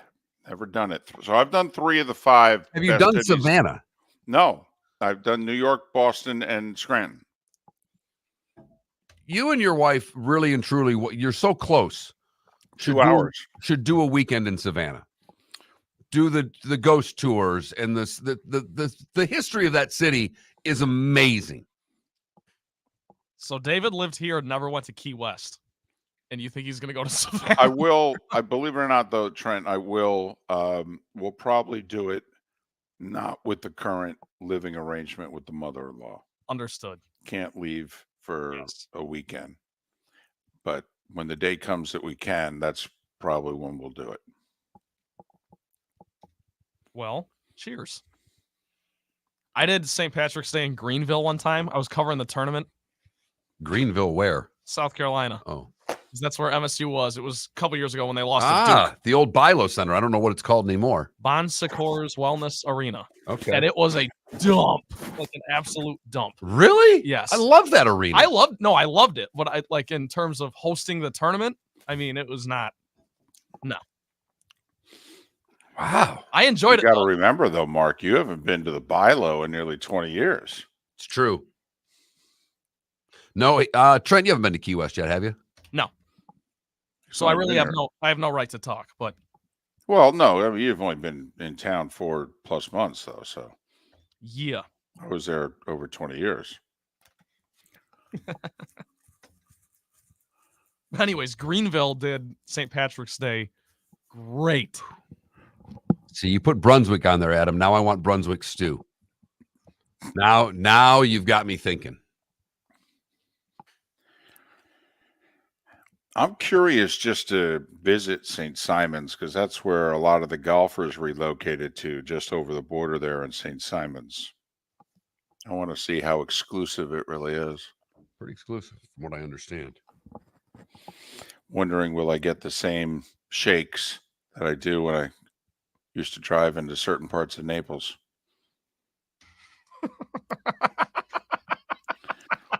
Oh, Trent, it was a I don't know long why I run. think that's so funny, but It was a long running joke on the show. I had the shakes whenever I crossed over into Collier County.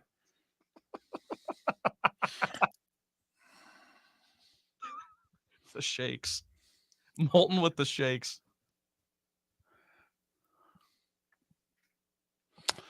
I'm not going to go there, Yinzer. I think know. it's best you don't. What the heck did I do here?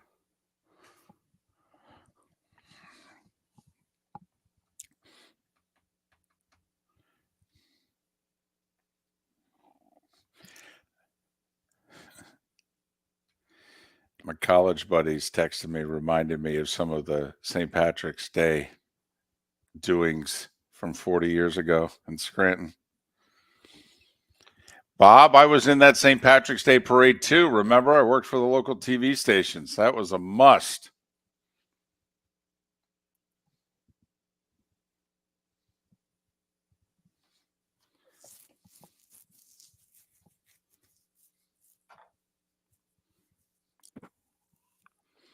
So I've got a good buddy who lives in Omaha. He's getting his master's at Nebraska or whatever, and he is locked in on Creighton. Like, he's living and dying with Creighton this year. So I kind of hope they make a run for him, but I don't trust them. They're not going to. I don't think so either. But that's why I think it's fun.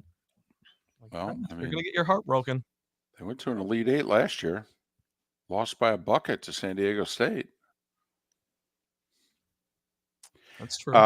In Scranton, We're coming back. yes, you know. I was drinking during the parade. Yes.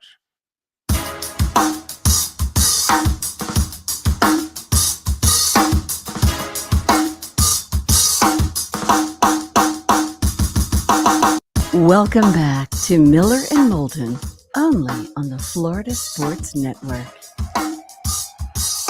22 minutes until Pat Kirwan joins us. 1 hour from now, we're going to have a first-time guest. Bracket Dom. He's a bracketologist with bracketometry.com. He's Bracket Dom. He's got energy. All right. And he's really good, actually. His record has been phenomenal. And we've never had him on the show. We got him.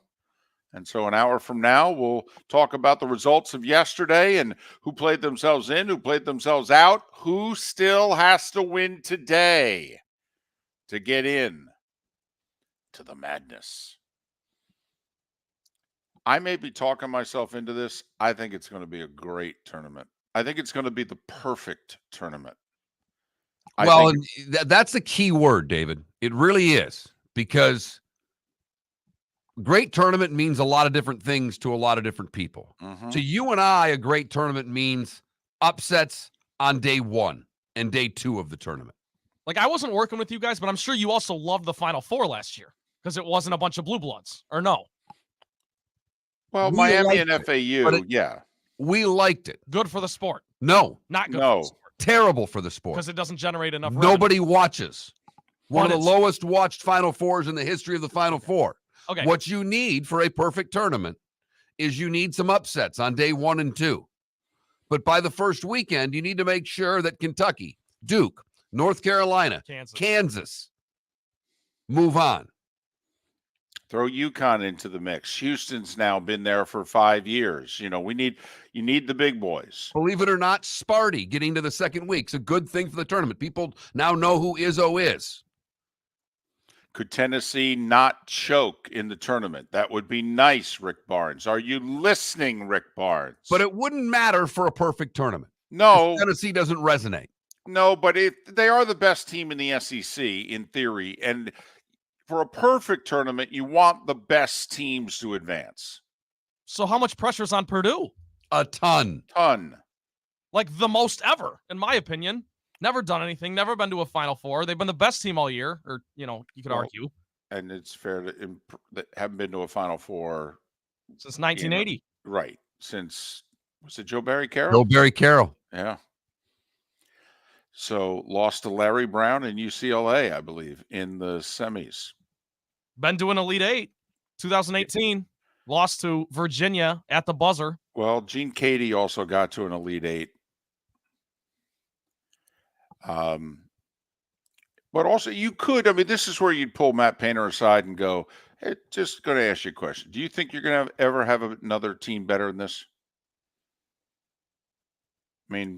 Two-time player of the year. The freshman guards have become sophomores. You added a key transfer who added a dimension that you didn't have, which is somebody who can, wait for it, Mark, get you a bucket, put the ball on the floor, and get you a bucket when you need it. Experienced as a group. You've gone through the highs of winning the Big Ten, the lows of being upset in a 116. You got to wonder, Matt Painter could coach another 15 years at Purdue, and I hope he does because he's a terrific coach. But is he ever going to have a team this good or better? No. I think if they don't get it done this year, they never will. I don't know how. Well, no, that's the funny thing of the tournament. It was like, now this dates us. Okay. But, going back, Georgia, when they had Dominique Wilkins, didn't get it done. The year after Dominique goes to the NBA, they go to the Final Four. There have been many examples of that.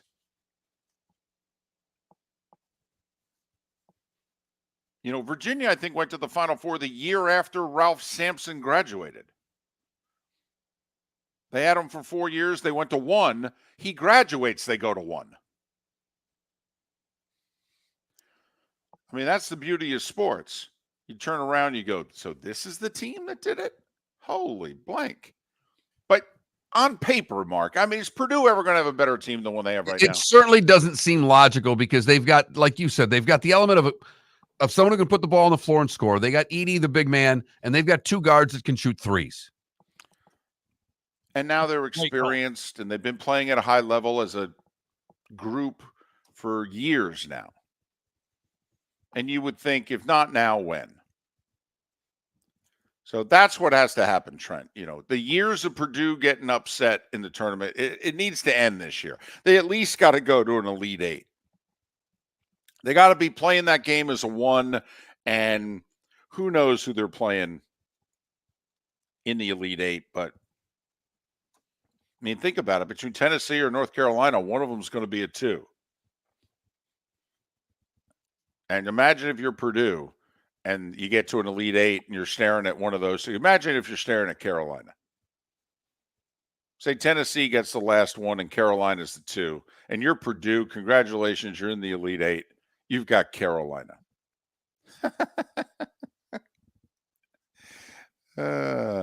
Thanks. This is also such a big deal for the Big Ten because they haven't had a champion since 2000, and this Purdue team is a wagon.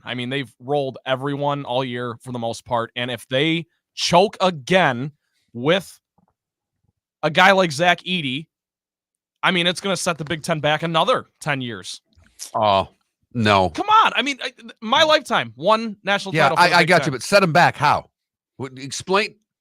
Set them back. Because how does it set them back? At some point, people are, especially now with the transfer portal and everything, people are going to wise up and stop going to Purdue. They're going to start going to the coasts. No, they're not. Or the you know where they're SEC. going to go, Trent? Where? To the team that pays them the most money. Fair. Okay? In NIL, it's nice to have these type of thoughts that, they're gonna leave and go somewhere where they play better basketball. But when Indiana can pull out their wallet and say, no, transfer. That's a very good point. That's But all that matters. with Purdue specifically, though, at what point are there boosters and the people who have that money going to be like, what are we doing here? Oh, once again, it's why you could argue that some sort of cap, some sort of professionalism where they're employees, where we control costs. I mean, Nick Saban just testified before Congress he wanted some kind of competitive balance. Now, I'd call him on it. Really? You do? Okay. Do you want the NBA system, the NHL system, or the NFL system? Which one you want, coach?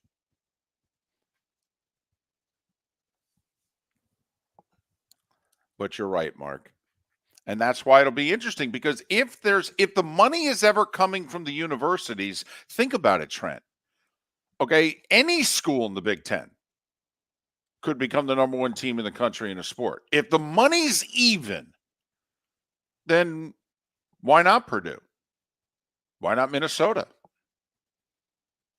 Why not UCLA? How weird does that sound? Why not Oregon? Why not Oregon? Because when you think Big Ten, you think the Ducks. Okay, so admittedly, I did completely forget. To your point, I completely forgot that those teams are joining the conference. I'm still not used to it. So that's going to help out. You're right. The other thing you've forgotten is that Michigan just won the national championship. So the Big Ten won a football title. Okay. Once again, basketball, this is cute. This is. For the next few years, this is cute. Maybe it'll start bothering them again by the end of the decade.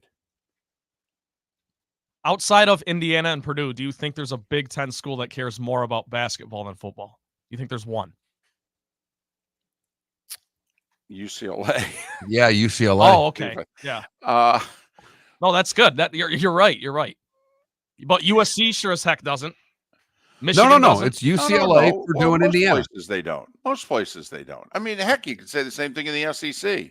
Outside of Kentucky, name a school that you think in the SEC cares more about hoop than football. I think Kentucky's the only one. Vandy, we don't even know if they care about athletics. I mean, I think they care about their baseball team more than they care about any other team on campus. So, but I think it's going to be a great tournament and the perfect tournament. I really do. I think we're going to have a lot of 11s, 12s, 13s win games. I really do.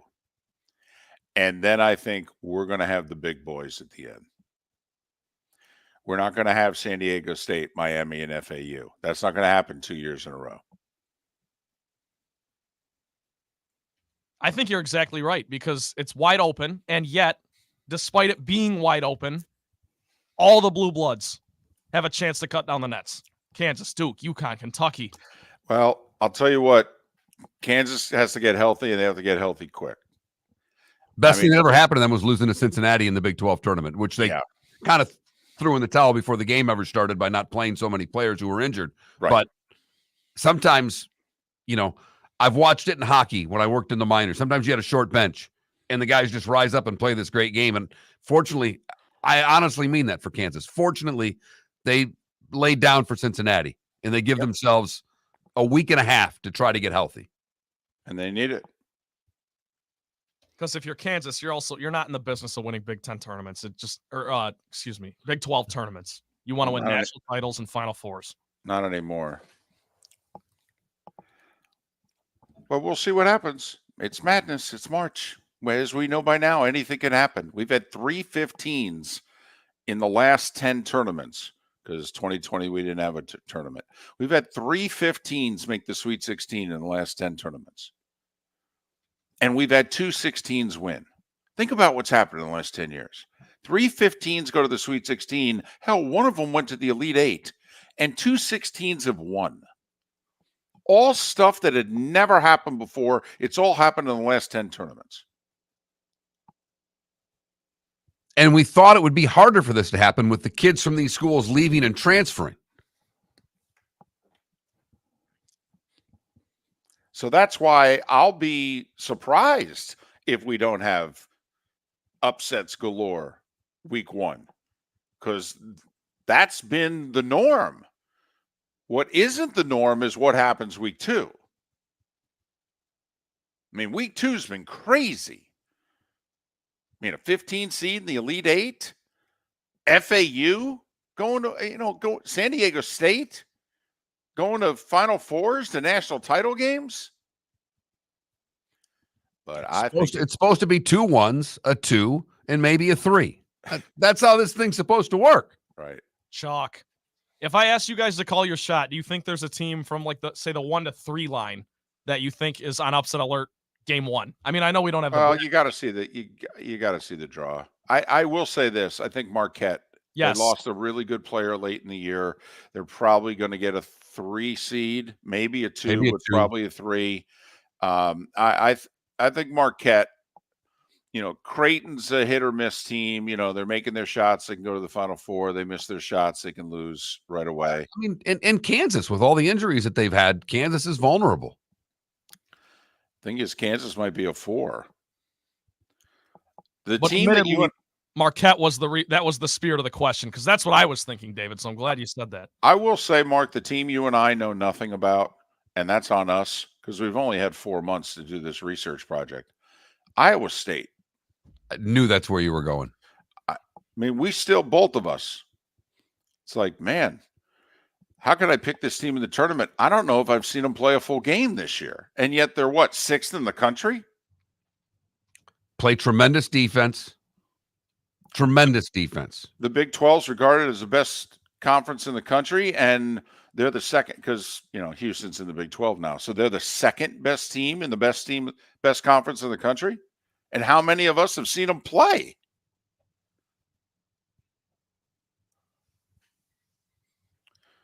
So now I have to watch some of the Big 12 tournament the rest of the weekend. And that wasn't on the bingo card. No. And I got St. Patrick's Day. And you got the babysitter. Can you turn the TV on? Iowa State. That's stuff you hear a lot outside the state of Iowa. Walking into sports bars going, can you put the Cyclones on? Well, for what it's worth, they absolutely crushed Kansas State yesterday. And tonight, David, this might be a better time to start than ever because they play Baylor tonight at 9:30 p.m. So it's a late one. Get the coffee going. But it's going to be a good game. Those are 2 high seeds in the tournament. Let's go. It's late when it starts at 9:30. How old does he think I am? 602. Obviously. It's Miller and Moulton, not Miller and Moses. Okay. Well, we got a double OT in St. Bonnie's last night. We could get double OT. This could go for a couple hours. Man, 9:30. Make sure you get your nap in and have your coffee. Take a nap with a granddaughter. Wow. Miller and Moulton. He's feeling it today, David. Yeah, boy, is he ever. Pat Kirwan, he's always feeling it. He's next. Mark Miller for Molly Maid. Why Molly Maid, you ask? Trust.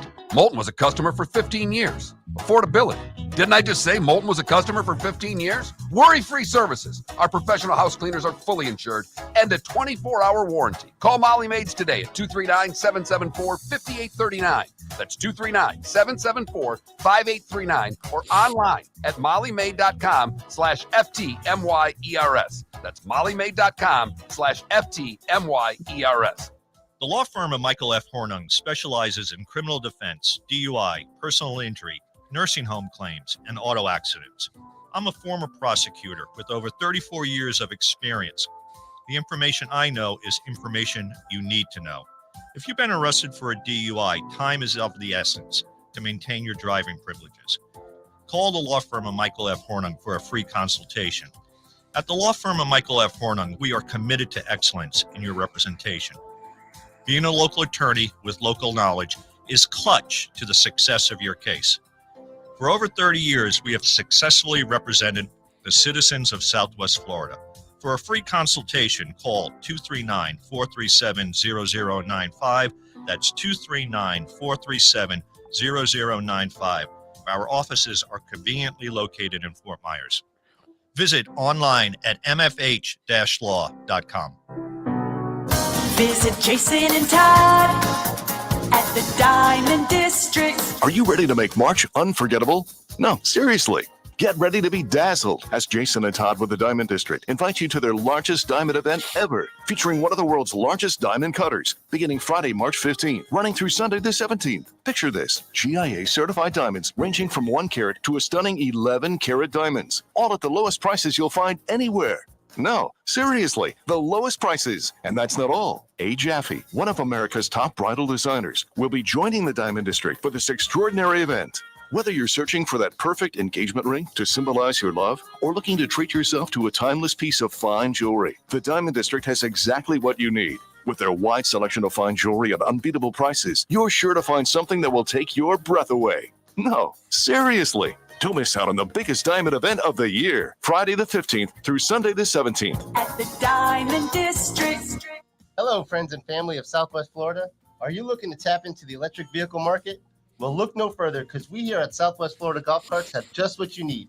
E-bikes, golf carts, LSVs, scooters, and more. Come down and talk with one of our experienced sales reps, have a soda and a smile, and you could be cruising the streets in your new EV today. Stop by the store or visit our website at flgolfcarts.com and enter for a chance to win $100 off your next purchase by answering John's monthly sports question. You were listening to Miller and Moulton on the Florida Sports Network. Good morning, fellas. Good morning, Pat. How you doing? Doing excellent. Yourself? I'm doing well. I'm just enjoying listening to the man who has to babysit this weekend. On St. Patrick's Day. Golly. Pat, you gonna go over to Lansdowne for a beer on St. Patty's Day? I am jumping up and running to Philadelphia for the weekend. Those boys Some hockey tournaments. Yeah, they're in that that's the national championship thing with that Shattuck St. Mary's. They gotta win 2 out of 3 games, or they have to win 2 games. That's what I have to do. So I said I'll go up because I can't go the week after we have the owners' meetings. And I said, yeah, I can go this weekend. No one's around. My wife's up babysitting. So I just got on an American flight at 7 in the morning. I'll get there in time to watch them play Saturday and Sunday and fly straight back. So, yep, fun. Keenan Allen for a 4th rounder? It's the contract. Yeah, they're just absorbing the contract, I guess, huh? Yeah. They got the space. You know, I don't know about Keenan Allen in cold weather. He's been catching balls in Los Angeles and San Diego for a while. No kidding. But with Moore there, he doesn't have to be the one. You know. Yeah, I think that's a huge get for them. Yeah, huge. Depends on who the Moore's not a 1. Justin Fields is going to be begging to stay now. Please. Oh, he's on my little loser list today. Justin Fields, Chase Young, the Dallas Cowboys, and Alexander Madison. You know, the 3 down back that they let Cook go for, who can't get work. Is Cook still under contract to the Ravens? I think he is. Because he's not on my free agent No, list. because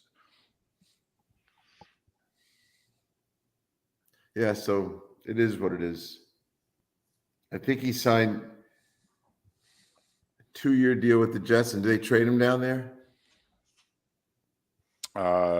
or did they release him and he signed with the Ravens? Yeah, if you released him, he probably only did a 1, but I think I'll look it up later. But well, I said we get to 100 1-year deals by Sunday. We're going to make it easy. Unreal. It's unreal. When Devin White at 27 is getting a 1-year deal He's terrible. I'm going to tell you right now, he is awful. And his reputation was so much better than his performance. Everyone I know that's coached him can't wait to get rid of him. No, I mean, you think about how Tampa, where they were with him 2 years ago versus where they were now, in which they said, "Oh, just leave, get out of here." Yeah. He didn't want to work. He wanted to bitch and moan. Hey, there's one for you, Mark. Is Levante David a Hall of Famer? We were talking about this the other day. I don't think so. Do you? I think, first off, the presenter, I said this to David, the presenter down there is undefeated. Rick Stroud. Everyone who presents gets in. Yep.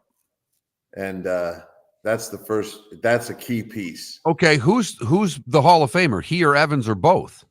Both. We're coming back in like 5 seconds. I'm just letting you know. Well, thanks, Trent.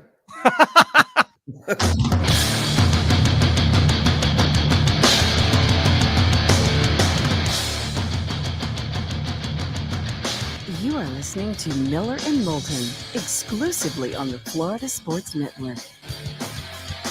And now, here's Mark Miller and David Moulton. And it is the 8 o'clock hour on a Friday, and that means Pat Kirwan. He of NFL Radio's Moving the Chains, weekdays 3 to 7. On Sundays during the season, he's part of CBS's NFL Today show. Pat joining us once again, courtesy of Pinchers, Tampa to Key West, all points in between. Pinchers, where you can't fake fresh. Pat, you should be thankful for Miller and Moulton. Do you know why? Well, I am thankful, but I don't have to know why. Because finally, see, we feel that our influence on you and all the people you talk to in the league, that the league is finally becoming the league that Miller and Moulton have always wanted. How about all these trades? Well, that's right up your alley. It is like every one of them is a Christmas present to you under the tree. But these Miller and Moulton, and Mark has even said it, we like deals that are win-win, that make sense for both sides. The deals that took place yesterday, I mean, 2 starting quarterbacks from last year got traded. A terrific wide receiver gets traded overnight, but these seem like just good, solid trades. All right. Well, then Mark's the mediator here. Mark, his expression he used was win-win. Tell me how the Chargers won, letting Keenan Allen go for a 4th. Well, that's a salary cap dump, and you know this is just picking up salary, and obviously Keenan Allen wouldn't renegotiate his contract. I don't know how he's only worth a 4th if it's not for the money, Pat. It's the facts. It's the money, and that's what happens when you get bound down by contracts, and you can't – look, what are we doing? We're cutting guys, we're keeping guys, we're signing guys. One of those 3 boxes is for everyone, but the Chargers did not win in this. Think about Mike Williams is gone. Now Keenan Allen is gone. And they decided to dump the receivers and keep their pass rushers. We'll see. You know, those receivers, the quarterback kind of is pretty good. And you're just taking those 2 guys off the field. I wonder if they would rethink the Mike Williams move, because they clearly thought they'd be able to restructure with Keenan Allen, and then he says no. I'm wondering if they had it to do over again. Do they keep Mike Williams, who's 3 years younger or 2 years younger than Keenan Allen? All right. And, you know, this way they would have had at least one of those wideouts. But it's an interesting. Mike's still available, too. And we've seen this before. A lot of teams will cut guys and then go re-sign them. Right. And maybe they will, because he's one of the better names still left on the free agent wide receiver list. Well, but also what's interesting to me about this move, Pat, is that they just picked up a 32-year-old wide receiver. Now, granted, he's very good, but he's 32. So in theory, he's got 1 to 2 more years at the level he's at now. That, to me, is also the Bears front office saying, we think we can win now. I don't think they think that. I think they think we better try to win now. That's what I think they think. And there's a big difference. Well, what is the first thing that tells you? All that nonsense about Marvin Harrison, that just went out the window, don't you think? You got more. You got this guy, move on. We're going to take a quarterback. And now, how does Justin Fields feel? He's begging. He's begging to start and begging to stay, Pat. I'm going to have him stay. He's going to start the season while I don't put the kid out on the field like they do with all their quarterbacks and ruin them. And right before the trading deadline, after he's thrown 300 yards 2 or 3 times, I'm going to trade him for a 3rd. to someone who lost their starting quarterback. His value then is going to be way more than it is now. He can't get anything now.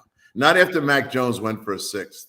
You know, I saw the last time I brought that up, Mark waved his hand at me like, that's disgusting, just because I said he was in the Pro Bowl.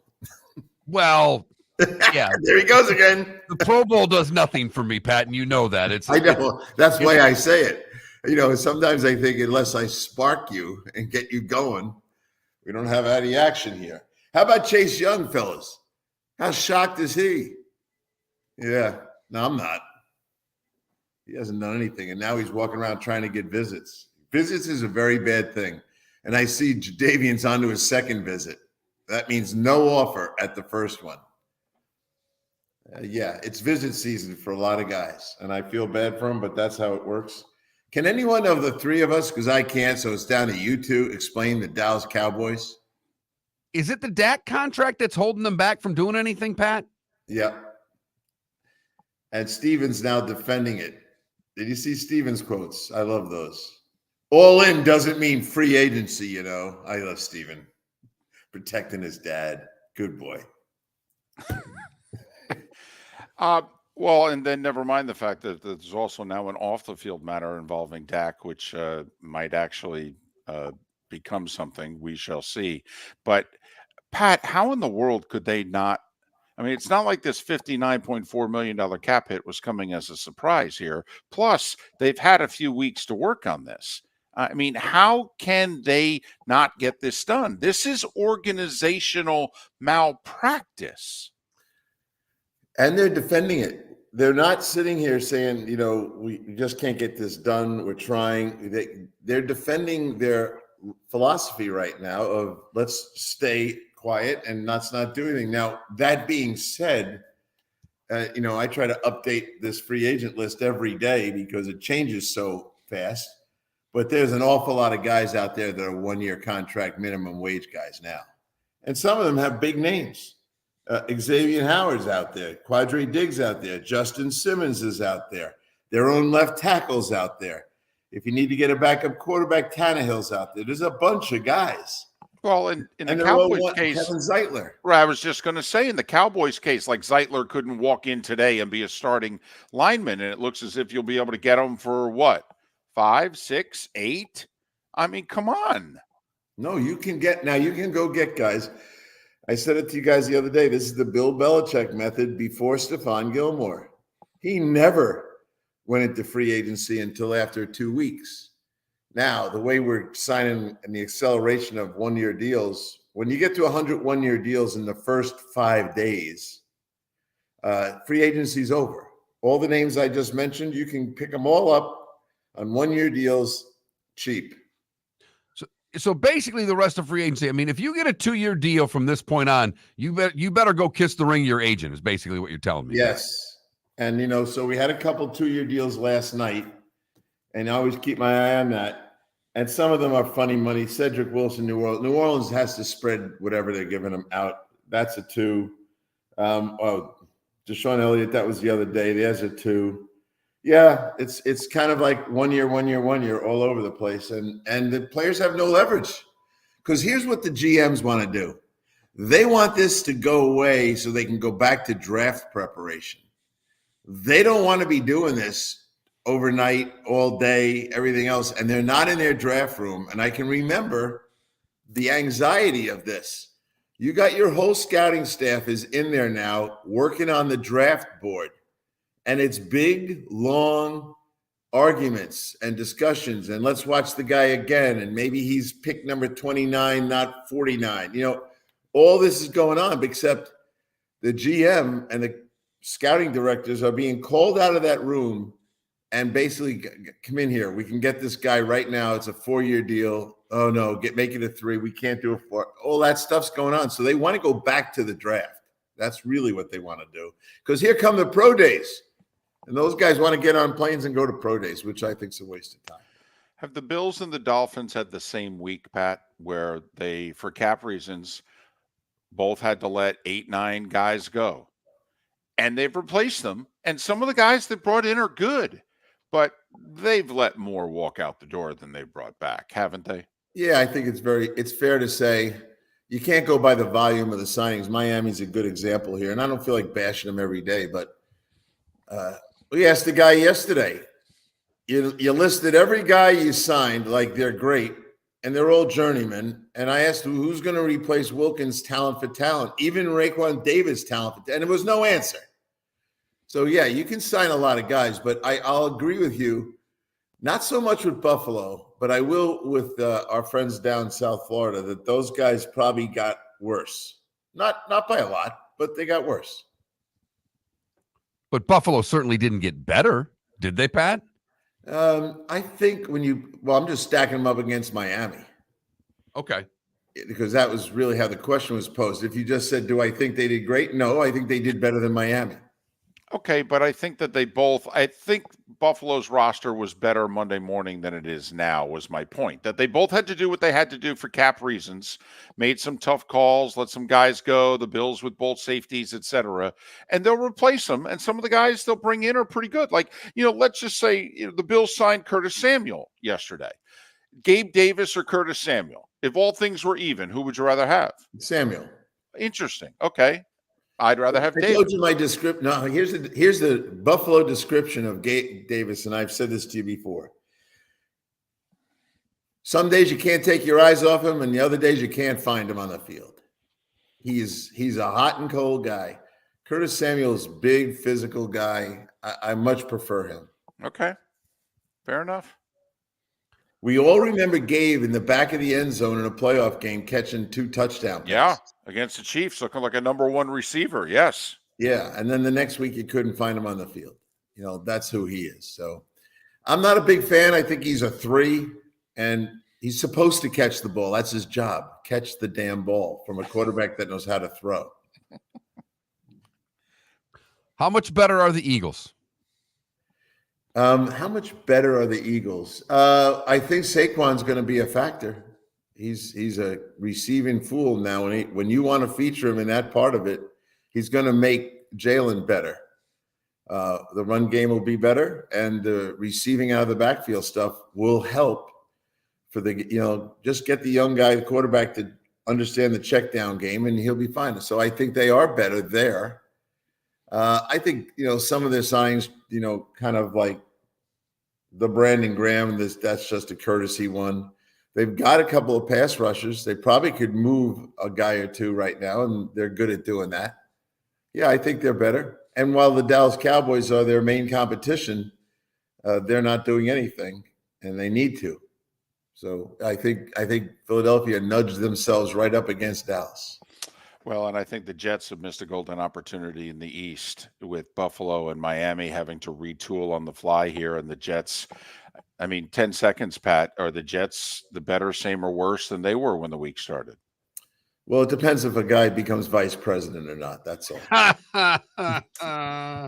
You just can't set, we played Johnny Carson there, and he was, Rickles sitting on the chair. We couldn't have set that one up any better. For Pat Kirwan, NFL Radio's moving the chains weekdays 3 to 7, Sundays during the season. CBS's NFL Today show. Pat joining us once again, courtesy of Pinchers. Pinchers, Tampa, Key West, over a dozen locations in between. Pinchers, where you can't fake fresh. More with Pat after this. Visit Jason and Todd at the Diamond District. 20 years ago, Jason and I had the idea for a jewelry store like no other, with a vast selection of certified diamonds priced 8 to 12% over cost.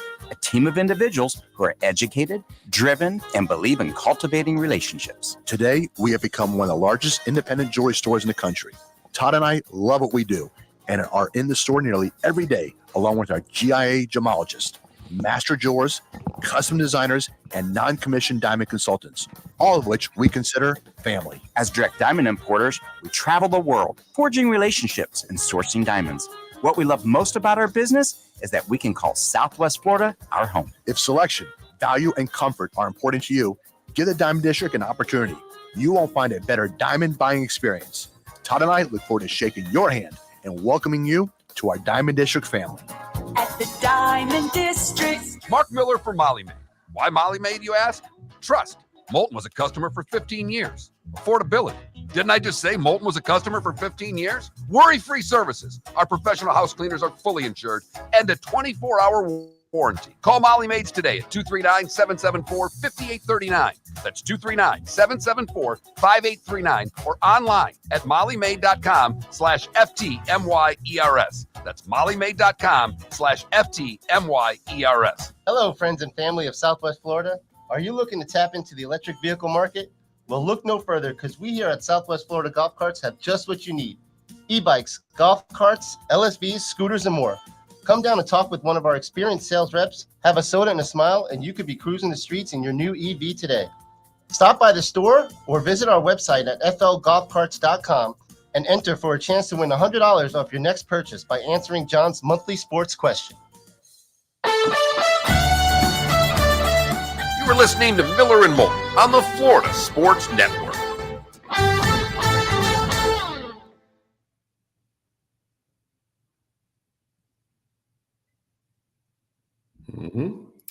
What you doing this weekend, Mark? You know what? Not much of anything. I have a weekend free. We have no soccer tournaments. We have no softball. We have nothing. You're going to get in 2 rounds of golf, aren't you? No, I don't ever play on the weekends. I don't I use that time to spend with the family. Yep. I get to play during the week. I'm lucky enough where I can play 2 or 3 times during the week, so I don't even bother on the weekends. Unless if that last weekend I have that tournament, but that's it. Yeah. Nope, I'm with you. The only time I play on the weekends is when someone's visiting me and they're here on the weekend and I have to. It's really I've owned 4 different boats, and after boat 1, I decided never again will I fish on a Sunday. By the way, when have you been out? Have you been out fishing at all? I was out once last year and none this year at all. I just haven't had the time. I believe I feel like I'm never out of the house now. What do you fish for? Oh, down here, I just like going off around 50 miles in grouper fishing. And when you're out there, you get other stuff. You get a cobia if you go by the towers. I like that stuff. But I'm getting real picky about going out on when I used to go out no matter what. No more. I'm with you. I don't want to get beat up out there. Nope. And you come back, your back's shot, your knees are killing you. And as my wife says, God, those are nice fillets. You could have gone by Publix without going out there. Well, hey, Pat, I will tell you now, don't ever go to Publix to get fish. You know where in the Coconut Point Mall there's that Joe's, I think it's Joe's Fish Market or something like that. It's between, right next to where Five Guys is. Yep. There's a little fish market there. They get fresh fish, and it's fantastic. Good. I'm close enough to go do that. They don't have the right prices on their stone crab, but they do have them. Yeah, I got spoiled by a guy named Mark. I know. I mean, I had no problem going to your house and just going in the garage myself. I didn't care. That day when Pinchers brought over the stone crabs and you came to the studio with your 2 buddies and they sat in John's old office and killed all those stone crabs, didn't save you one. No. Trent, you want to hear what happened?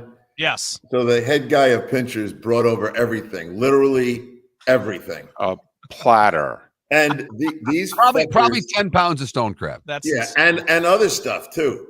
Yep. These fucking guys, excuse my language, they call me on my cell phone while I'm on the show and go, keep talking. It's awesome. Exactly. Do another segment, and they're destroying. And they're turning this office, into like a table at Pinchers. Only we don't have the brown paper down. There's no napkins. Okay. Hold on. We were heading right from that interview I was doing with you right to a golf course. There were 4 of us. There were 3 of them in there. Soon as they saw the spread that guy brought, they went out to the car and got a cooler full of beer and brought it in. Exactly. And they kept saying, don't stop talking. You're doing great. We're having a ball in here. That sounds awesome. You got Casio stealing your phone for contacts, and you got these 2 guys eating all your food. Well, I said to John, here's my phone, John, take any number you want. And I had to wait. That actually helped the guys eat because John wasn't done. And I was waiting outside that little glass box of his. Trent, So Pat's done. He's got to go. And John looks at him and says, I'm only to the S's. Yeah. Well, Got to keep going. And every once in a while, because John would get a little nervous when it was like a good. No, you can't have that number. Right. There were certain ones Pat would go, can't call him. Pat, can I have Dan call Campbell's him. number? Can I please have Dan Campbell's Can't number? call him. I laugh all the time because when we did the show out of my house, I have all the number. Like I have Aikman's number in my phone. I always laugh at my buddy Jim Elbert's right next to Troy Aikman. I just get the biggest kick out of it whenever I call. So it's like, whoops! So don't hit the wrong button there. nope. Well, Trent, when I left the NFL and I decided to try this media stuff, and CBS brought me in, my friend says, you better have like a resume. I am not bringing a resume. I went in there and Eric Mann goes, why should we hire you? And I just handed him my phone. I said, here, call anyone on this phone and ask them why you should hire me. That is awesome, Pat. That is a And he stood there and he spun through it and he goes, oh, yeah, you're the guy. When do you want to start? Yeah. Okay, here we go.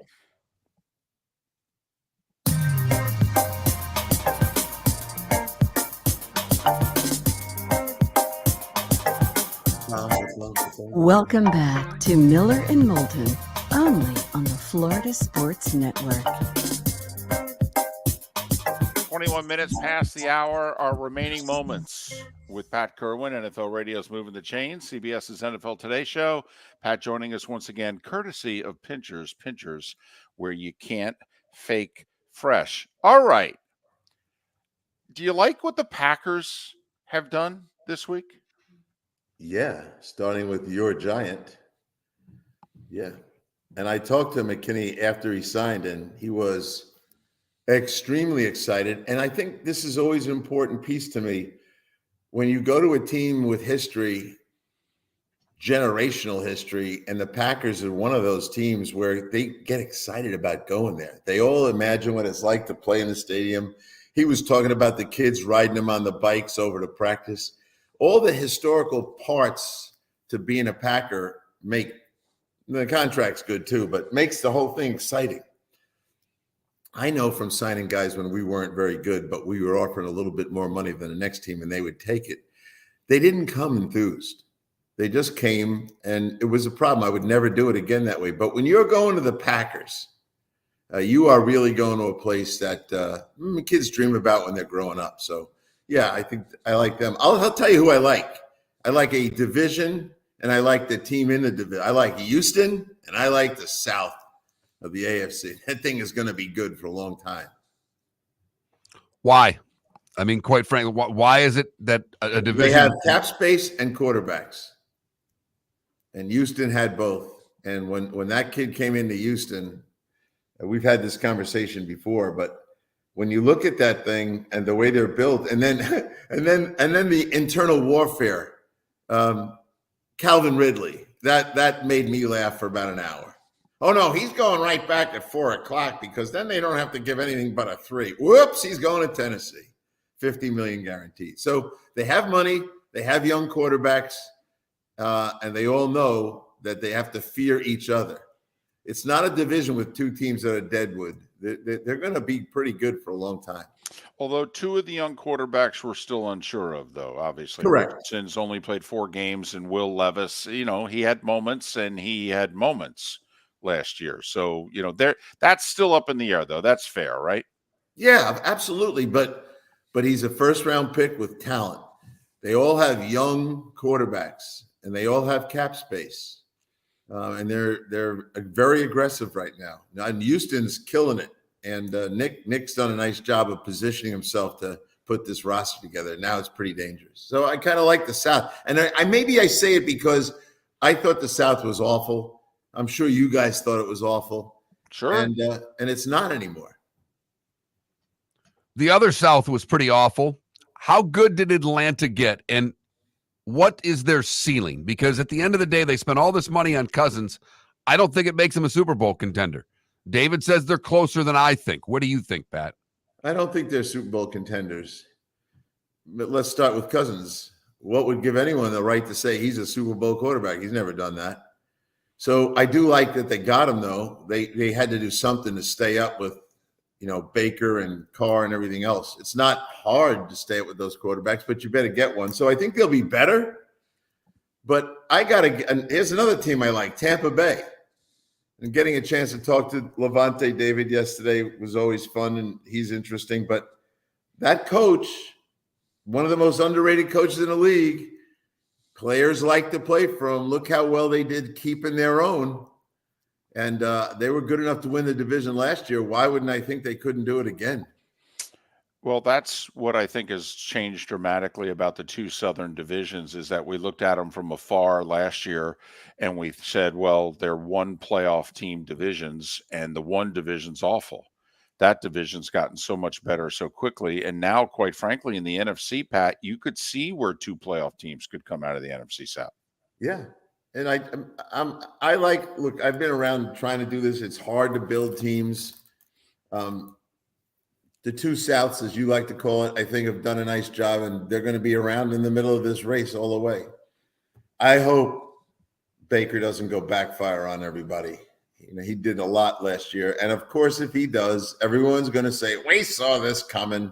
He is who he is. That chapter's been written. They just can't wait to print it. But I think he's better than that. And Tampa Bay fans are certainly hoping that he is. With he and Evans back, it is interesting. After Cousins signed with Atlanta, the number of Bucs fans that were texting this show, Pat, saying, hey, we beat Cousins last year when he was in Minnesota. Don't understand why we can't beat him again. The Bucs fan doesn't feel threatened at all by Atlanta, and I love their confidence in Baker and Evans in the bunch. Yeah, and Levante signed back, and when you talk to him, you realize how old he is, and then you look at the defensive roster. We were making this point yesterday. 8 of the starters are from the draft class of 2021, 22, and 23. Now, those cats were like 9, 10, and 11 when Levante signed with the Bucs out of college. Levante David's first year was Rondé Barber's last. Okay, so the lineage, continues. Hey, Hollywood Brown signing with the Chiefs overnight, $7 million, could be up to $11 million. Is he a 2 or is he a flashy 3? I think everyone thought he was going to be a 1. He's not. When he said he was going to leave, I laughed. Baltimore, because he didn't like the offense. Remember that? Right. He never got in Arizona the number of targets he got in Baltimore. So what was he talking about? He had over 100 targets his last year in Baltimore. So he thinks he's a 1, which he's not. To me, the way they're built with Mahomes, he doesn't have to be the 1. Now, the question I would challenge myself to answer, is he better than Rice, the kid who kind of emerged for them? My answer to that is no. So he's the 3 because the tight end's the 1. What do you make of Derrick Henry in Baltimore? How do you think this works out, and how much better does this make them? I like Derrick. Derrick has enough gas left in the tank for this year, maybe next year. You got to be smart using him, though. You can't just keep doing what you've been doing in Tennessee with him. He can't handle that workload anymore. And I talked to Sean Alexander about this about a month ago, because Sean's the great. I said, call Sean, get us Sean Alexander, because he hit the wall when they tried to run him into the ground. And when he hit the wall, it was over on the spot. I think they'll be smart with Derrick. The thing about when I go to Baltimore, there's such a rich history of physicality. When you go there, you feel it on both sides of the ball. When you watch them practice, the offense wants to be as physical as the defense, and this guy's going to give him that presence. Did the Seahawks pull off a sneaky, terrific trade, or is this just cute, but it's not going to amount to much? Getting Sam Howell for a couple of pick swaps. I think it's a good move by them. I'll start with he's better than Drew Lock. He was battle-tested like nobody in the NFL last year. And he had to deal with a coach who kept throwing the ball and they couldn't block anybody, and he was getting wailed on. So he's already passed the test of toughness. He's a very good runner.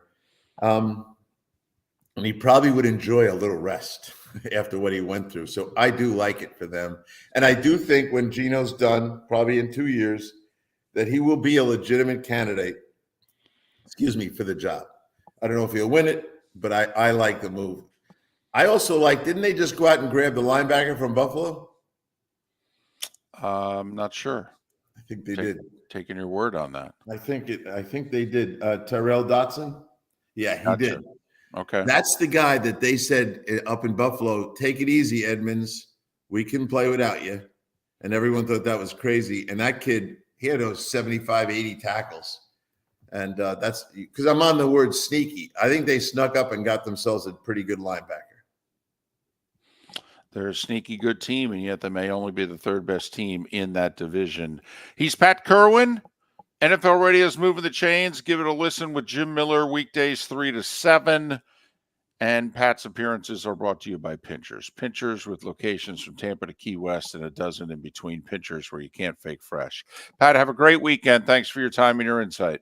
Oh, it's great always talking to you guys. Take care. Enjoy your weekend, and good luck with that babysitting there, David. Thank you. You'll do great.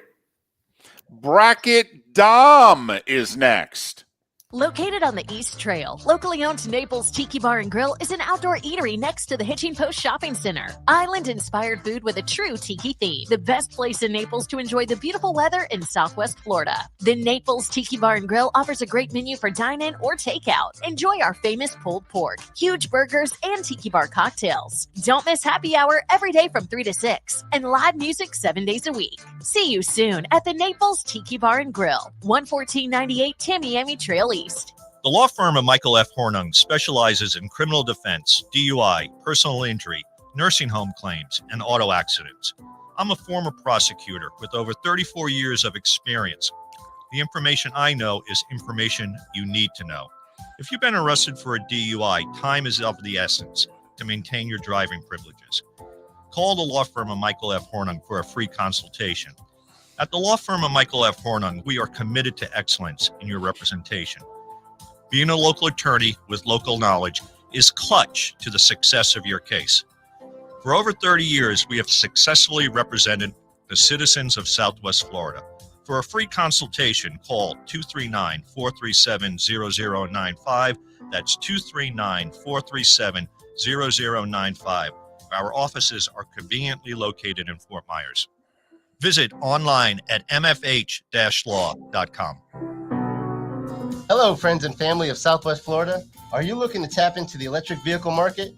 Well, look no further, because we here at Southwest Florida Golf Carts have just what you need. E-bikes, golf carts, LSVs, scooters, and more. Come down and talk with one of our experienced sales reps, have a soda and a smile, and you could be cruising the streets in your new EV today. Stop by the store or visit our website at flgolfcarts.com and enter for a chance to win $100 off your next purchase by answering John's monthly sports question. You were listening to Miller and Moulton on the Florida Sports Network.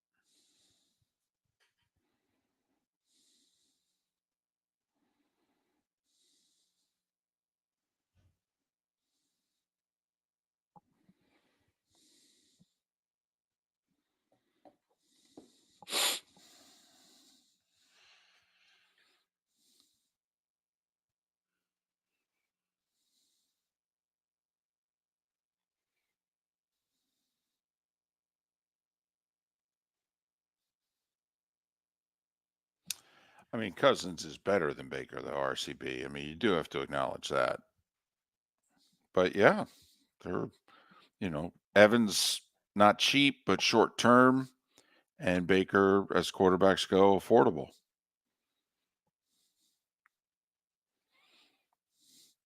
Nick, I just don't see how they're going to trade Justin unless they can get, what? Do you think they trade him for anything less than a fourth? I think if they can't get a fourth, that they keep him. Got a texter want to know if you like Sparty today. Plus 7.5. I don't. No, I don't. I think they got what they needed to get done yesterday. I mean, Purdue absolutely, I don't know. Purdue should roll. That's what I think. Although I thought yesterday's spread was too big, and MSU covered pretty easily.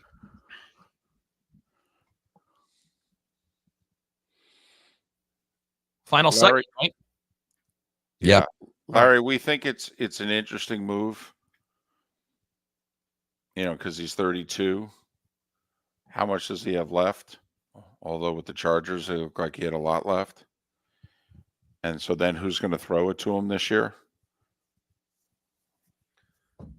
So Barrett Sallee has been tweeting out pictures of stuff over the past month. Okay. And he tweeted one out. It had to be a Caribbean island, beautiful blue water. And he says, lovely Lake Lanier. And people are like, that's not Lake Lanier. Agree to disagree. And he just trolls people with these pictures and they go nuts.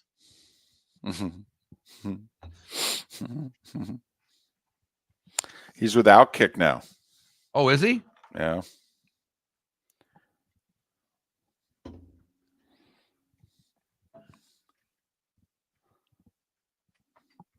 Hey, RCB, you're talking to the right show. Miller and Moulton believe in kickers. We believe in investing in long snappers, kickers, backup quarterbacks. No. People who directly influence winning or losing, we're big fans of.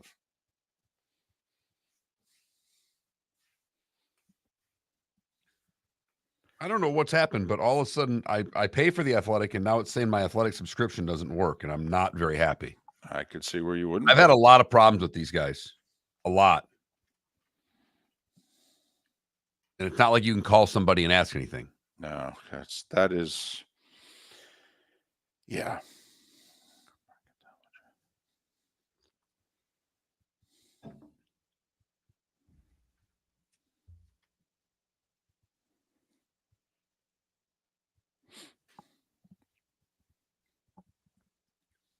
Hey, is this Don? Good morning. It's Trent with Miller and Moulton. Mike's on, Trent. Awesome. Dom is on the line. Awesome. And then I get to drive to downtown Naples. Woohoo! Because apparently there are no eye doctors in Estero.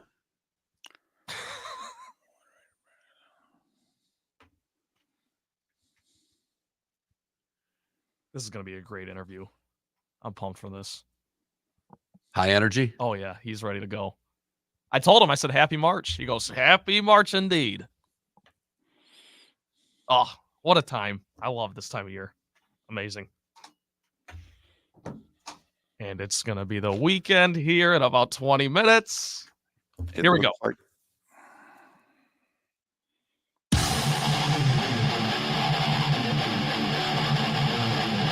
You're listening to Miller and Moulton, exclusively on the Florida Sports Network.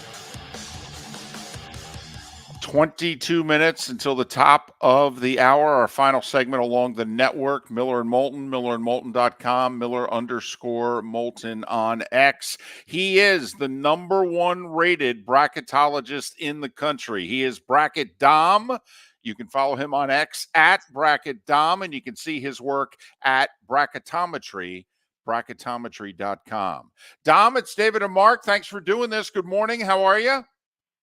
Absolutely. Appreciate it. Doing fantastic. How about yourself? Well, we are great. We've got a lot of questions for you in a short period of time.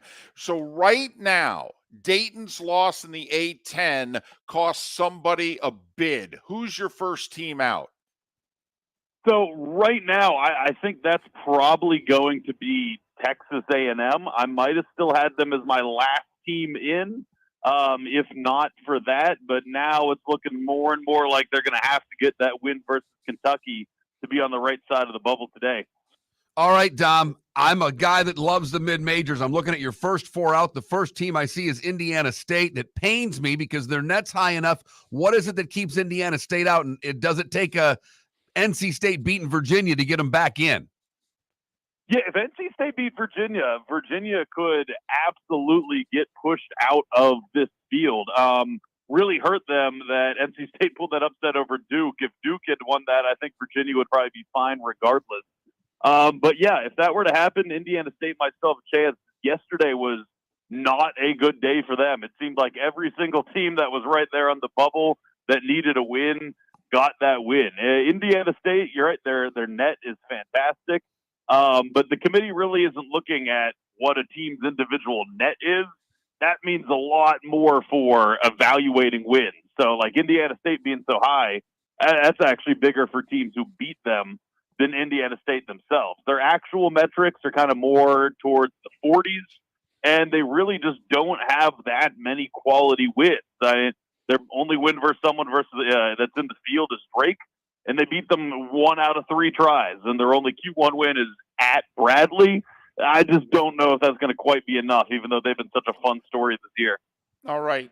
Can Ohio State, can NC State, can Oregon make it to their conference finals and get in, or do they have to run the table? I mean, Dom, Ohio State in theory could beat what? Illinois and Nebraska to get to the Big Ten final? I mean, wouldn't that get them in?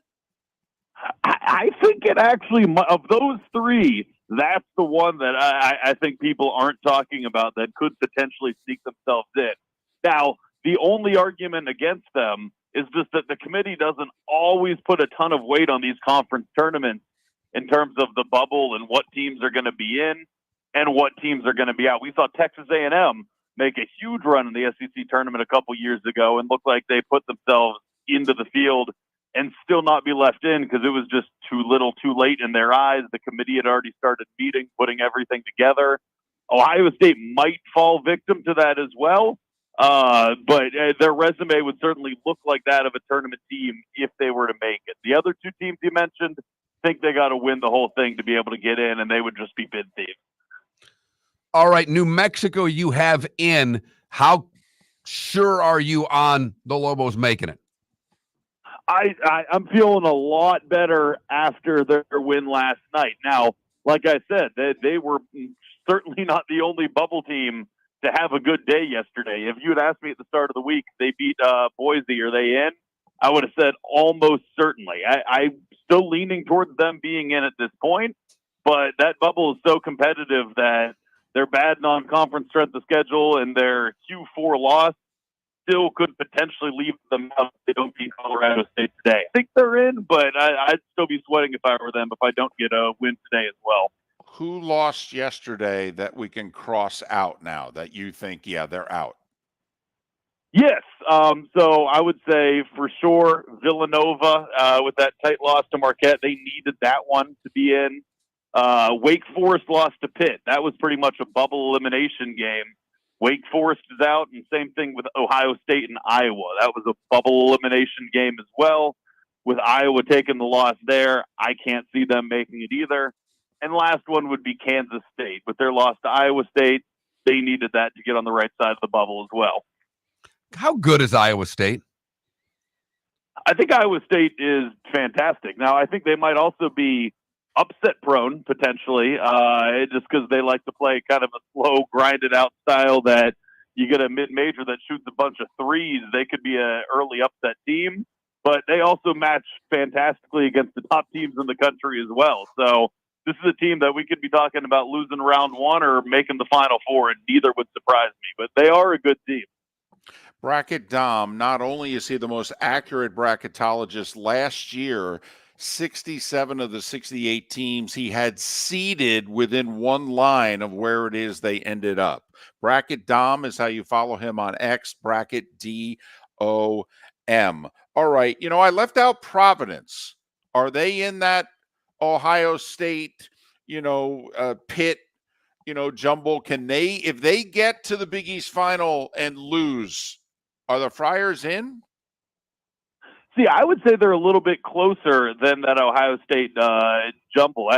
There's not even a 0% chance they lose today and still make it. That's how big yesterday's win was. I would say they're probably close. I mean, I had them in my next 4 out. If you look now, haven't updated since that result yesterday.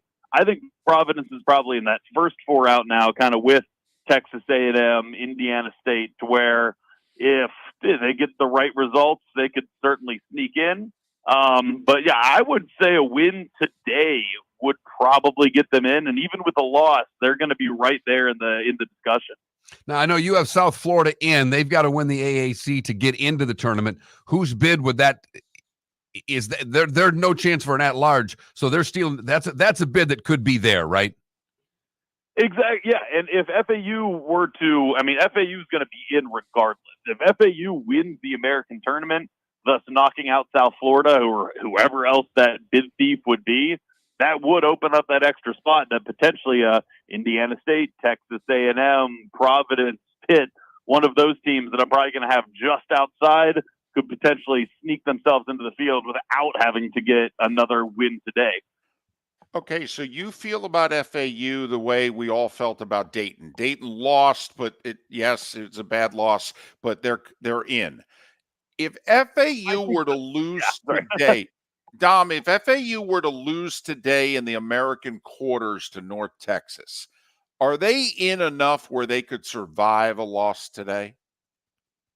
I believe they could. It's lucky for them that North Texas was the one that won that game, because the loss to them would only be a Q2 loss, which really, right now, if you just add one more Q2 loss to a resume, that isn't changing it by all that much to where I think they would fall completely out. Is there a chance they could be in Dayton with a loss there? Perhaps, but I would be pretty surprised if they were left out of the field completely by losing to North Texas. Colorado in, or do they have to beat Washington State today? I think they're in. I think if they lost to Utah yesterday, that would have put them in a lot more trouble. But I think that probably was enough. Now, they're still in that range where, every year there's a team that is a surprise omission. And if they lose to Washington State, they're still in that range where they could be that surprise omission. So if they don't want to sweat it out, I would say win today. But I'm probably going to have them in my field regardless. So I do feel good about their chances. Your one line right now is? Oh, yes. It's Purdue, Houston, Connecticut. And before I say the fourth one, I'll say those three teams are one seed no matter what. And I do have Tennessee as my fourth one seed at the moment. Now, they're still in a tight race. North Carolina could certainly get that, and there's maybe even a chance Arizona could get it as well. But I think Tennessee is the one that controls their destiny to get that one seed. If they win the SEC tournament, they're getting it, and I think they're probably getting it even if they just beat Auburn and make the SEC championship. Have we missed a storyline today? Is there a matchup? Is there a conference where, a bid is up for grabs that we're not seeing? Or pretty much did the cement harden? Yeah, I think there's definitely still teams that can play themselves in. Pittsburgh today played North Carolina. Pittsburgh had such a horrible non-conference strength of schedule. I still think they're out, even with that win against Wake Forest yesterday. But if you beat North Carolina today, that's going to make it really hard to continue leaving them out of the field. And the other ones that I think we already did mention, Texas A&M, if they beat Kentucky, I'm suddenly starting to like their chances. And like we said, Providence as well, if they get a win today, might be on the right side. So those are the three teams I'd really watch out for today. To get a win and potentially get in. I'm just not quite sure who they'd knock out yet. That's going to take some more figuring. All right, 2 or 3 teams that won earlier in the week that are going to enter as 12s, 13s, or 14s. And we know it's all about matchups. But 2 or 3 teams that when you saw they won their conference tournament, you smiled and said, I'm probably going to be picking them in the first round. Absolutely. Those are always the most fun teams to talk about. Well, first out of the gate, a team that was the darling of the early season. I look at James Madison. They were one of the last undefeateds in college basketball this year. Had that awesome win to start the year at Michigan State. Then in conference, they kind of fell off. Not fell off, but they lost to Appalachian State 2 times, and everyone stopped talking about them. But they caught fire again, won the Sun Belt tournament, and they're certainly a team that could go on a run. And then on top of that, looking at some of the other maybe even lower seeds, I really like Samford as well. They haven't really played anyone, so people aren't talking about them in terms of, oh, look what they've done, but they've certainly been just dominating everyone in the games they have been playing. And I'm really curious to see if that carries over against a high-level team, but I think it will. They have the players to do it. The number one ranked bracketologist in the country. He is Bracket Dom on X. That's DOM, Bracket Dom. You can see his work at bracketometry.com. Dom, thanks for making time for us, particularly at this hour. Good luck this weekend, and hopefully we can check in soon. Absolutely. Appreciate it. Great questions. Had a good time. Would love to be on again. So thank you so much, and enjoy the madness. Bracket Dom. He not only got all the teams in last year's tournament, 67 of the 68 he had within one seed of where they ended up being seated. Damn. Couple of places where he has teams seated a little differently than others that I just saw. Colgate as a 15 against, he's got them set up against Baylor. I don't think anybody wants to see Colgate as a 15, David. I think they're better than that, but this is what he does. And, Grand Canyon as a 12, James Madison as a 12. He has South Florida as a 13 if they win the AAC, has him playing Illinois as a 4. By the way, Grand Canyon's got to win the WAC. All right, they're through to the semis. They got to bye straight to the semis. There's a very dangerous 3 seed in the WAC. They scored 109 points last night, Texas Arlington. I have a feeling they're going to win in the semis and play Grand Canyon in the finals. Just throwing that out there. But I'm with you. Everybody wants to see Grand Canyon, but, they ain't getting an at-large. McNeese State wasn't getting an at-large. They had to win it. Right. I loved having Dom on. He bummed me out when I see Indiana State as a team out. I know. But he has USF in. So, he has the top-seeded team in the American in. A lot of people, when they do their brackets, don't think that they'll win that conference and have already omitted them from the tournament. Right. Like I think Shelby from bracketwag.com, does not, he has FAU because he has them as the highest ranked team in the American. He has the FAU, them in his bracket. He does not have South Florida. So South Florida would be a bid stealer for Shelby. Meanwhile, for Bracket Dom, South Florida not winning the AAC would put Indiana State theoretically in. Gosh, I can't wait for Selection Sunday. Are you guys going to watch it? I mean, David, I know you probably do, but Mark, no. No. It's one of the worst television shows ever. I hate it. I will say it's going to take a hit without Greg Gumbel hosting. I love Greg Gumbel. Is there anybody you don't like? Really? Oh, there's besides Miller and Moulton. Anybody that's a great question. I mean, we don't have enough time here. We're going to break here in about a minute. But I mean, Trent, you weren't with us, but when Gruden was doing Monday Night Football, he loved everybody, and so we would do an Mark, do you watch Monday Night Football? And they'd be like, "Yeah, I love that guy." And I think we've got one of those, Mark. We right do. Now. I'm doing a lot of reflecting. You guys are making me overthink now. I don't really know if I dislike anyone. There you go. I don't know. You make Roy Cummings seem negative. You're so glass half full. Miller and Moulton. Oh, miss any part of the show? Go to millerandmoulton.com to download it. Thanks for listening. Mark Miller for Molly Maid. Why Molly Maid, you ask? Trust. Moulton was a customer for 15 years. Affordability. Didn't I just say Moulton was a customer for 15 years? Worry-free services. Our professional house cleaners are fully insured and a 24-hour warranty. Call Molly Maids today at 239-774-5839. That's 239-774-5839 or online at mollymaid.com/FTMYERS. That's mollymaid.